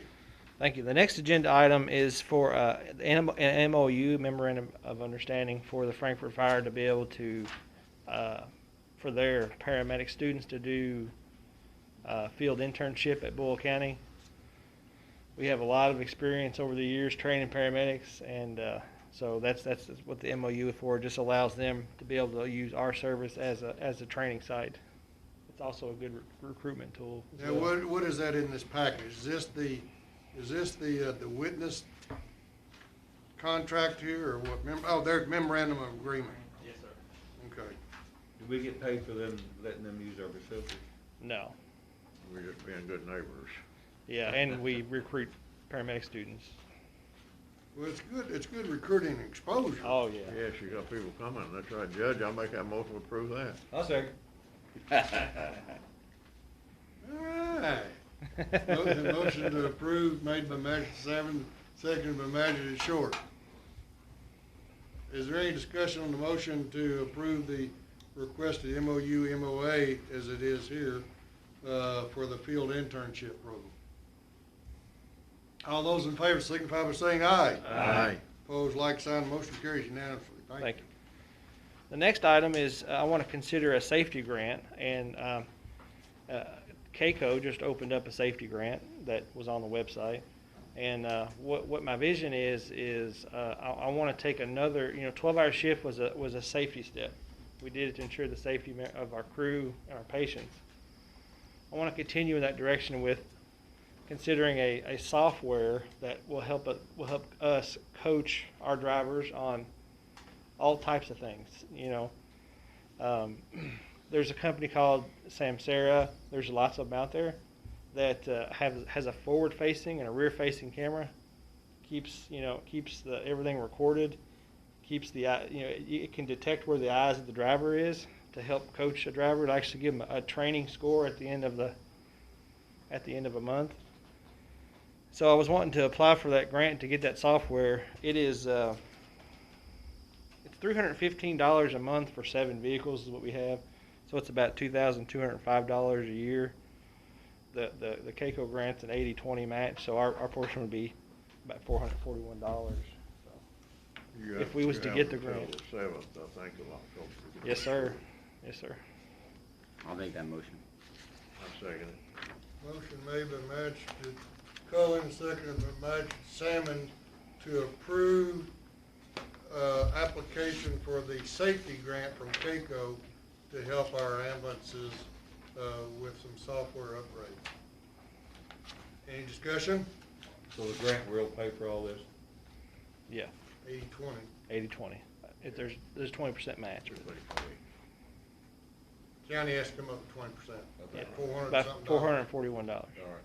But maybe we'll get some insurance reduction in the premium by putting it through the courts. We will. So that will offset the 20. There will be an offset of that with the reduction in our, I forget the term that they use. Well, the main thing we're taking care of our employees is safety. Yes, sir. Correct. Yeah, that's And our right. patients. And our patients. And their vehicles. And our vehicles. Office Yes, question. sir. All important. All those in favor signify by saying aye. Aye. Opposed, like sign. Motion carries unanimously. I was going to give you just a little update on operations. Through this COVID time, it's obviously we're in a big spike. We're seeing a lot of COVID patients. I know one day we were really busy. We made 10 runs in 12 hours, and 6 of them were all COVID positive. So it's a big load on our system, our employees, and we're just seeing a lot of sick people. I know there was discussion earlier about mandating the vaccine, and I don't get into, you know, the deep down weeds of that stuff, but, you know, when you look at 96% of physicians are vaccinated, to me that tells the story. So EMS is a little different than everybody else. We deal with COVID patients. We treat COVID conditions, which aerosolizes virus, which makes it very hazardous for your health. We talked about the 35-year-old that passed away. So it really, you know, age may not be an issue anymore. So it's just we have to do what we need to do to protect our employees. So. What percentage of your employees are vaccinated? We have 6 out of 31 that's not. You know, I don't understand how, and you just stated there that, and I understand, you going out and you're picking up and treating sick people. Yes, sir. I don't understand why a guy not vaccinated is exposing himself to something like that would want to do it. Yeah, and I wouldn't go if I hadn't respect been everyone's vaccinated. beliefs, but, you know, I think Master Cullen hit it on the head. There's a lot of misinformation out there. mRNA vaccines have been around since 2005, been treating cancer patients. We know a lot about it. I can explain to you how it works, but that's not why I'm here. But How many of them 6 has already had COVID? I don't know that for sure. I don't think any that I have to be 100%, I have to talk to you. But I don't disagree with what you're saying. I do think that if they have had COVID in the past, there is an immunity there that maybe you could consider that. I do. Well, I don't disagree with what he's saying. How many are asymptomatic that are passing it though? That's the other part of it. And I asked him to bring this up, not mainly to start a political conversation, Right. but we take Medicare dollars, and this could be an issue for the medical dollars we receive if we don't. With the president's new executive order, it could be an issue. Yeah. So, and we don't know where that is. I know several attorney generals are fighting it, you know, and I'll let them do it, but we have to think about the county too. If it comes that it is upheld or whatever, that we might have to act, and we need to figure out how we'll act is all. Well, that's where, you know, and again, we beat it around, and I don't want to necessarily continue that, but I do think it's providing our people with the best protection and tools they can for their health and safety. And so I really hope that everybody will strongly consider getting it, because I guess I've been trying to think of the right analogy, and I guess I keep coming back to our police and sheriff that go out in bulletproof vests. And while that won't keep them from getting shot and hurt bad and even killed, it does give them, it does help manage their risk, and that's the reason that we provide them with those tools to protect themselves. And so this is our best tool that we have available right now is the vaccine. Are there breakthrough cases? Yes. But it is our best tool that we have.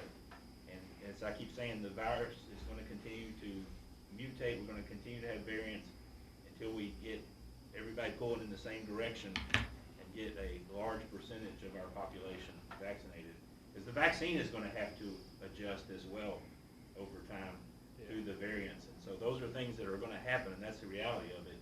And this is not about politics. No. This is about our public health and safety, plain and simple, period.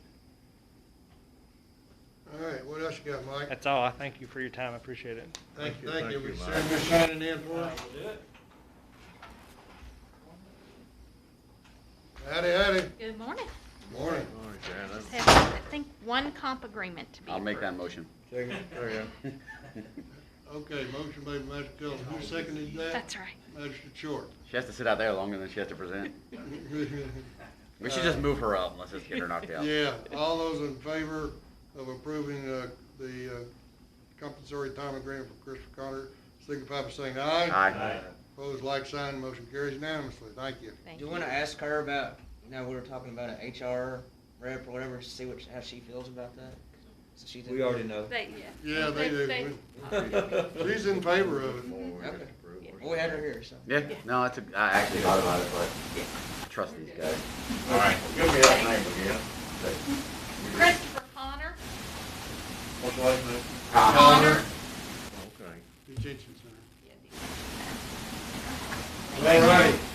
Jackie, looks like you're up now. I only have a couple things, I just wanted to update you. Do you have a on- microphone? You're gonna want that. Oh, I'm sorry. Take Bill so he can ask questions. You can't hear us? No, Bill's gonna send me a text in if he can't, so. Okay, I just had a couple things, wanted to update you on some of the things that they're doing. I almost got the new budget into KDS, should have that done in the next day or two. The only other thing I wanted to update on is the, truck for environmental purposes. It is gonna be below 30,000, and I had originally talked to each of you and told you that we were gonna have to rebid it, but since she is gonna be able to keep it under 30,000, then all she has to do is get quotes, and she is in the process of getting those. She is in the, and, as soon as she gets those, then we will be good to go on that. You have the money? Yes. And I've asked Jackie to find the money, and she has done so. You're finding everything these days, Jackie. Good job.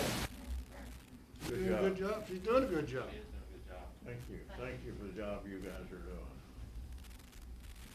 All right. Kept the ship above water while the judge was out. They just do what Missy says. Yeah. If you do what Missy said, we're all okay. You got anything else, Julie Chris? does what Missy says. That's actually Miss Galloway to all y'all, so. We already discussed, like, I'm up next, we already discussed the EDA earlier, so that's good. Crawford House, just wanna give an update. I got a plat now, to go along with the deed, so I'm gonna actually drive it up to Frankfurt You're one gonna day have this to, week, yeah. just to get it done. I'll fly you there. So, oh, that'd be cool. Yeah, oh yeah, there you go. So, Where you gonna land at? Frankfurt. who's gonna take us Camp to City. the Capitol after, from the airport? I I don't need that money. I gotta be. I circle the governor's house every time. It's one We've of my. had a That's Delta one of my. aircraft land in Frankfurt before, so it ought to be. Oh, I've flown into Frankfurt lots of times. You just. So that's all I have. We got a pipe of cub. All right, we'll go around the room on Big district airport. report. Oh, is it? Just kind of start with John. I've done lots of touch and go. Angie's not here, but I know Phil and I were out, solid waste on that Saturday, and they had a huge crowd. Yes. It was very well put together and was very well accepted by the public, and I think it went very well. Would you agree with that, Phil? Certainly would. They had it well organized. They had it well One organized. of the best I've seen. Cars were lined up, people were, it just really went well. Yeah. So, Constant line, if you remember. um, I told them, Judge, we was representing you. I was representing you. Well, I appreciate that. I talked to Angie yesterday on the phone, and she was just elated how Yes. well everything went.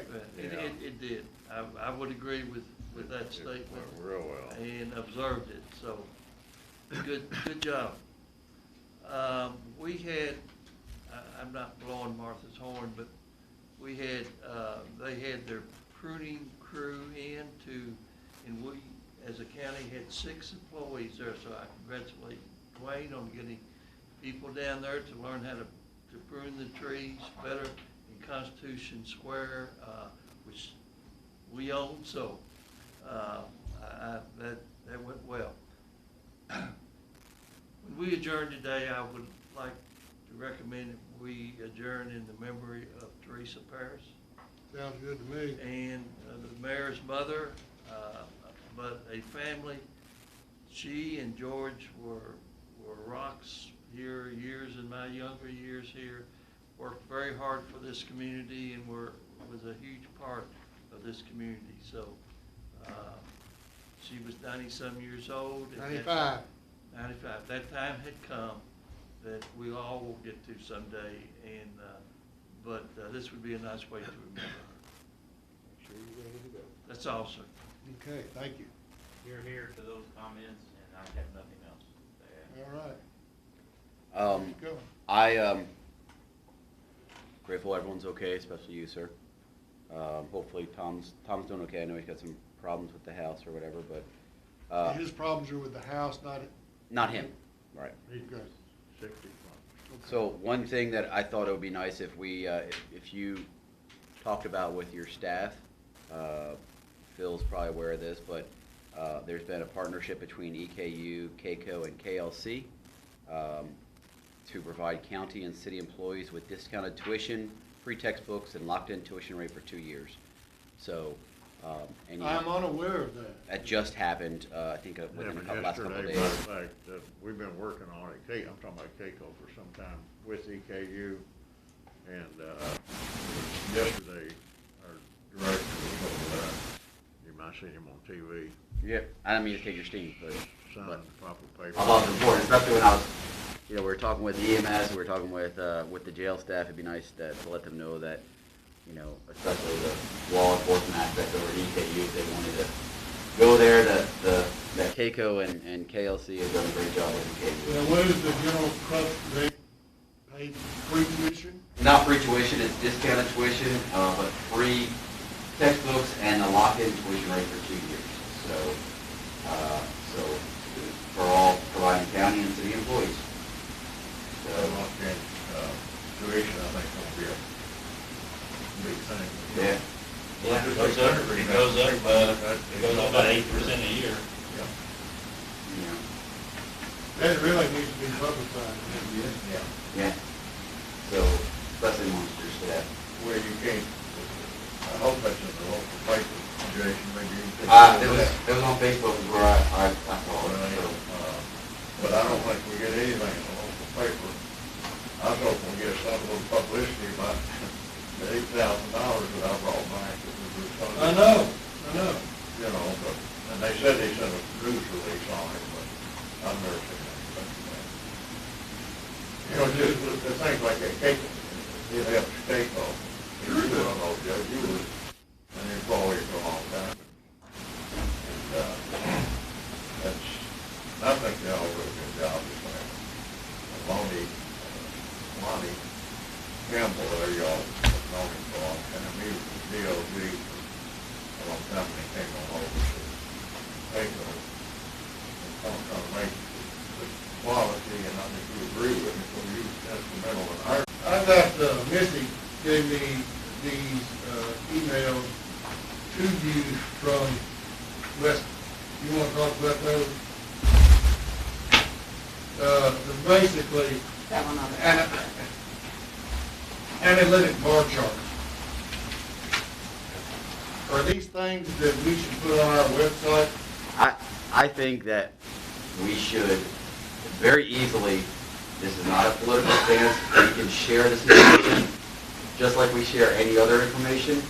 So I would think it would be good that we share, because I think part of the concern out there is that this, not only this court, but even amongst some of the city as well, and the other cities, we're not giving as much information out as we should.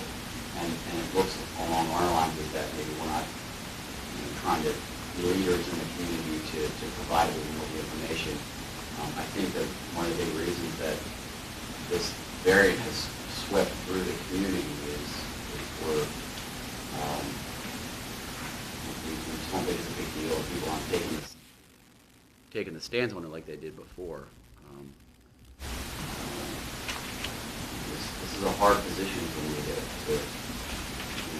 ask that we look at requiring things, because like Ronnie and Tom and others, value our liberties, but we have to at least educate and provide all the education we can. We don't have to take a stand. So what Ms. Weston and others in the groups out there are just asking that we, they're doing this on a volunteer basis. They're just putting together information. We should at least share it. I don't have any problem at all sharing it with, I don't think through you our did. website or any other. No, we did a lot when they were here with us, and we talked a lot about the things when they were here. So I think we should be continuing to share this information. If somebody else is taking the time to put the statistics together. Said before we started, Ephraim has good data. Yeah. We put that on there as well as the state data, which is the most extensive. Yeah. Because Good, all of it. We, You know, ask yourself the question, why not? Yeah, why not? Why not? yeah. I mean, the amount of Nothing to cases, gain, nothing. yeah, the amount of cases that we have now are like double of what they were a year ago when we were really, you know, having news crews in here and like, you know, doing everything. And so we've kind of like, some of us are kind of over it, I understand that, but it's not going away. So if we have individuals that are willing to step up to provide information to help educate, then let's do it. We never know, it's, I kind of refer to it like, prostate cancer among men. The word is that it's not if you're gonna have it, it's when. Mm-hmm. The largest percentage of us who want to have it sometime or another. So you're right, if you turn 55 years old, but I don't understand a lot of people's thinking. I have a good friend that drank coffee with us that would not get a shot. But you know where he is? He's back in the hospital. Yeah. He went home with a oxygen tank and last Friday, and had to be on it 24/7. Well, he gets worse. And let's see, today's Tuesday, Sunday. They had to take him back. He's got got pneumonia in both lungs. Yeah. So I don't know where he's gonna pull out or not. Well, like John said, it doesn't hurt. As you watch the symposium they had, that city had, that we talked about, if you go up and watch it, and I hope you will, there was one theme through the whole day. People said, tell your story. As a community, your story. I think it's so important. Tell our story. Because there's people everywhere tuned in. I've had people that come from California because of something they saw about Danville, and they liked it. Tell your story. Yeah. And this is the whole point of the Facebook page and social media, is to put information out there that where people aren't going to tune in for 2.5 hours for a meeting, or aren't going to directly go to our website. But this is something that they can see, and I think Julie and the staff have done a great job providing that information out there. So I appreciate you all if you share her information. You know, if you feel that you need to, I find it to be accurate, but if you want to talk with Brent first to make sure, it's fine, whatever. But This stuff that you got from her, do you have it in a color version? no, I mean, all this is stuff that she shares on social media, so we can actually, Yeah, we Just- get it to you on the color version. yeah, you can just, you So how know, do we, I'm not on Missy, social media. yeah, I know. I'll just go to Facebook. We'll talk to your grandkids and we'll tell them. That'll work. But yeah, you can actually just kind of, she provides this in one of the local Wolf County groups that talk about COVID, and you can just forward it from there. So. What else you got? I'm getting a new laptop, Jason, and my 7-year-old said he's teaching me how to. Right? I wouldn't waste money on it. You could just get a used one. You got anything else? I'm good, I'm sorry. Taking up so much time. Brother Short? You mean anything that? Go ahead. I'm not gonna take what's good. The tar and abatement thing, is it going on this weekend? 16th through the 18th. 16th, okay. I just want to remind everybody that, that's getting ready to happen, so. Yeah, that's it. You know, my dad always said, a person gives somebody just a little bit of an inch of anything, it turns into a mile. Mm-hmm. And it seemed like the mile's getting longer and longer. So, Agreed. that's all I'm gonna say about that. All right. Brother Simmons? Yeah, I think he's seen my notes on that, which he's on the committee with me too. John mentioned, I've been out there Saturday, and the tire amnesty is starting this weekend, 16th through 18th. So if anybody has tires laid around, they should be trying to sell them. We need to get Angie on the radio to talk about it. Well, I think we have. It is. Yeah. And the other thing I have, Judge, is I just want to thank your staff. I mean, job that they do all the time. I mean, they. Excellent, excellent. I don't, and Jackie and Mission seem like we work together real well. And Jackie, I'm just proud of the job that you're doing. Now, that's, I'm no CPA or nothing, but I know you're definitely very fast. But I appreciate it. And I know the judge appreciates it. You gotta go get, and I, them to know what appreciates it. Okay. We appreciate y'all too. Oh, I know, yeah, thank you. Good to have you back. Well, I tell you, it's good to be back. It really is. I'm not 100% yet, that's for sure. I still have some weakness and some stamina things going on. One of those kinds of things when you sit down, you're not, you don't eagerly try to get up because it exerts so much energy. But this cough, as you well know, you've heard me cough. I've been coughing for 2 years. So I asked Dwayne Campbell what he thought about the building, because there's water down there in that lower corner of the courthouse downstairs. And he said the biggest thing probably that's causing this, because it's a dry, hacking cough, which I've been doing ever since I've been judge, it's not COVID related, is that my room is too dry as far as humidity goes. So he's going to bring a humidifier in there to try to put more moisture in there, and I believe that will help. So I I'm just hoping. wonder if there's mold in the building too, could be causing part of your problem. I don't believe there is, but I will want to have it inspected for that. There was some mold in the sheriff's office, but Dwayne's hers took care of. And there was in Trilly's office in that break room. Well, Dwayne's any, hers yeah. took care of. you know, So any, they tore that any place apart. the water stands, you're gonna have mold, so. But I'll let you guys know that I want to be accessible. I want to be, if there's things I need to know, please call me. And I will try to put as many hours as I possibly can until I feel better. I would assess my percentage of recovery, and it's just so frustrating to take so long on this. But I'm probably about 75%, just because of the fatigue stamina level, as much as anything. 2 questions. How's April? I know she's also. She's had the same thing. She's probably a little bit better shape than I am, and that's good. I can't help notice your shirt's a little looser too. I've lost 16 pounds. Yeah, you have to get a new outfit here soon. A little hard way to lose it though. Yeah, I've lost 16 pounds. Is that food in the hospital? Is that what it was? Oh, boy, no. You know, really, truly, I will say this, to Ephraim's credit, I didn't have much appetite, but that food was not bad.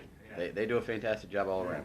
Don't look like you lost your tan, look like you kept your tan real good. Real good. Now, I would strongly encourage you to, as I said this yesterday, go slow, don't rush yourself back here. Yeah, that's good advice, Jamie, because with what I've gone through, it's cyclic.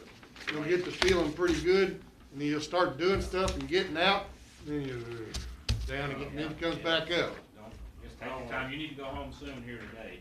You've had Yeah, I'm all set. Miss Galloway will take care of it. Listen to Missy. I keep saying, everybody needs to just keep listening to Missy. Y'all. So should I take you off my Bourbon Chase team then, or are you able to? Yeah, you better take me off of that. Okay.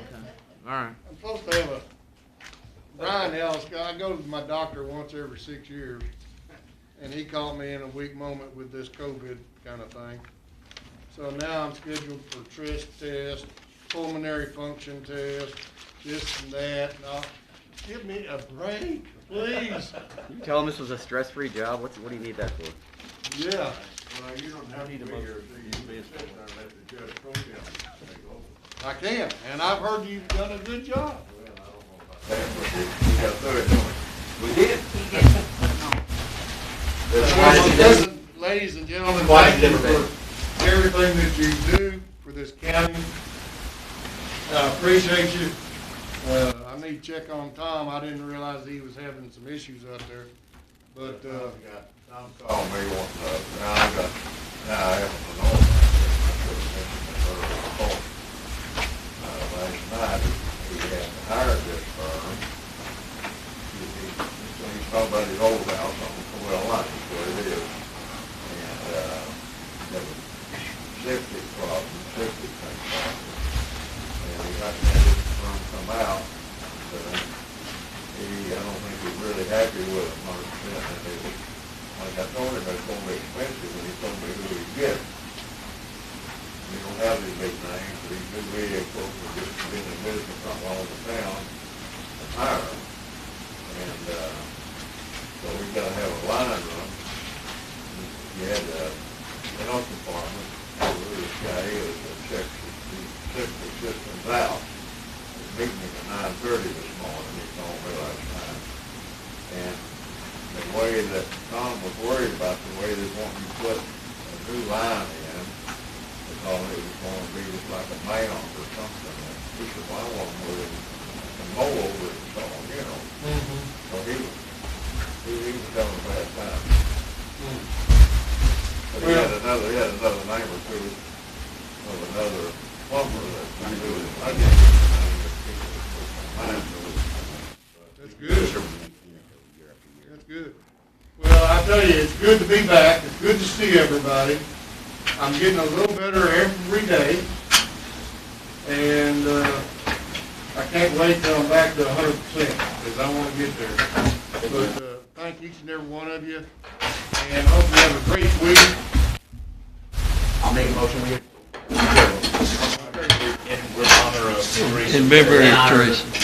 Yeah. And I suggest, as one of the older members of the court, and I know you don't pay attention a lot to what we tell you, we get you butt home and rest. I think I probably will with these answers. You need somebody to drive you?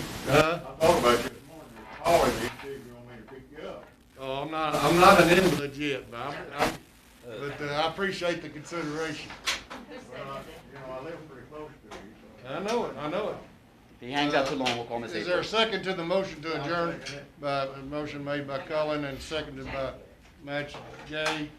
And again, gentlemen, we are adjourning in memory of Teresa Parrish, the wife of George and the mother of our mayor, Mike Parrish, a great lady who was a significant pillar of the community with helping her husband at the Townhouse Restaurant and other things throughout the growth of Danville. She was a tremendous, anybody that had the privilege of knowing her loved her, because I did get to grow up with her and Kathy and Mike and others. But because Sonny and Joanne played bridge with George and Teresa. So that was big back then. They don't do that much anymore. But anyway. I met them years ago when I first came to town. Social club. I just love the lady. That's such a good personality. Classy. Oh, yeah. All right. We adjourn in memory, in the honor memory of Teresa Parrish. We stand in adjournment. Thank you, gentlemen.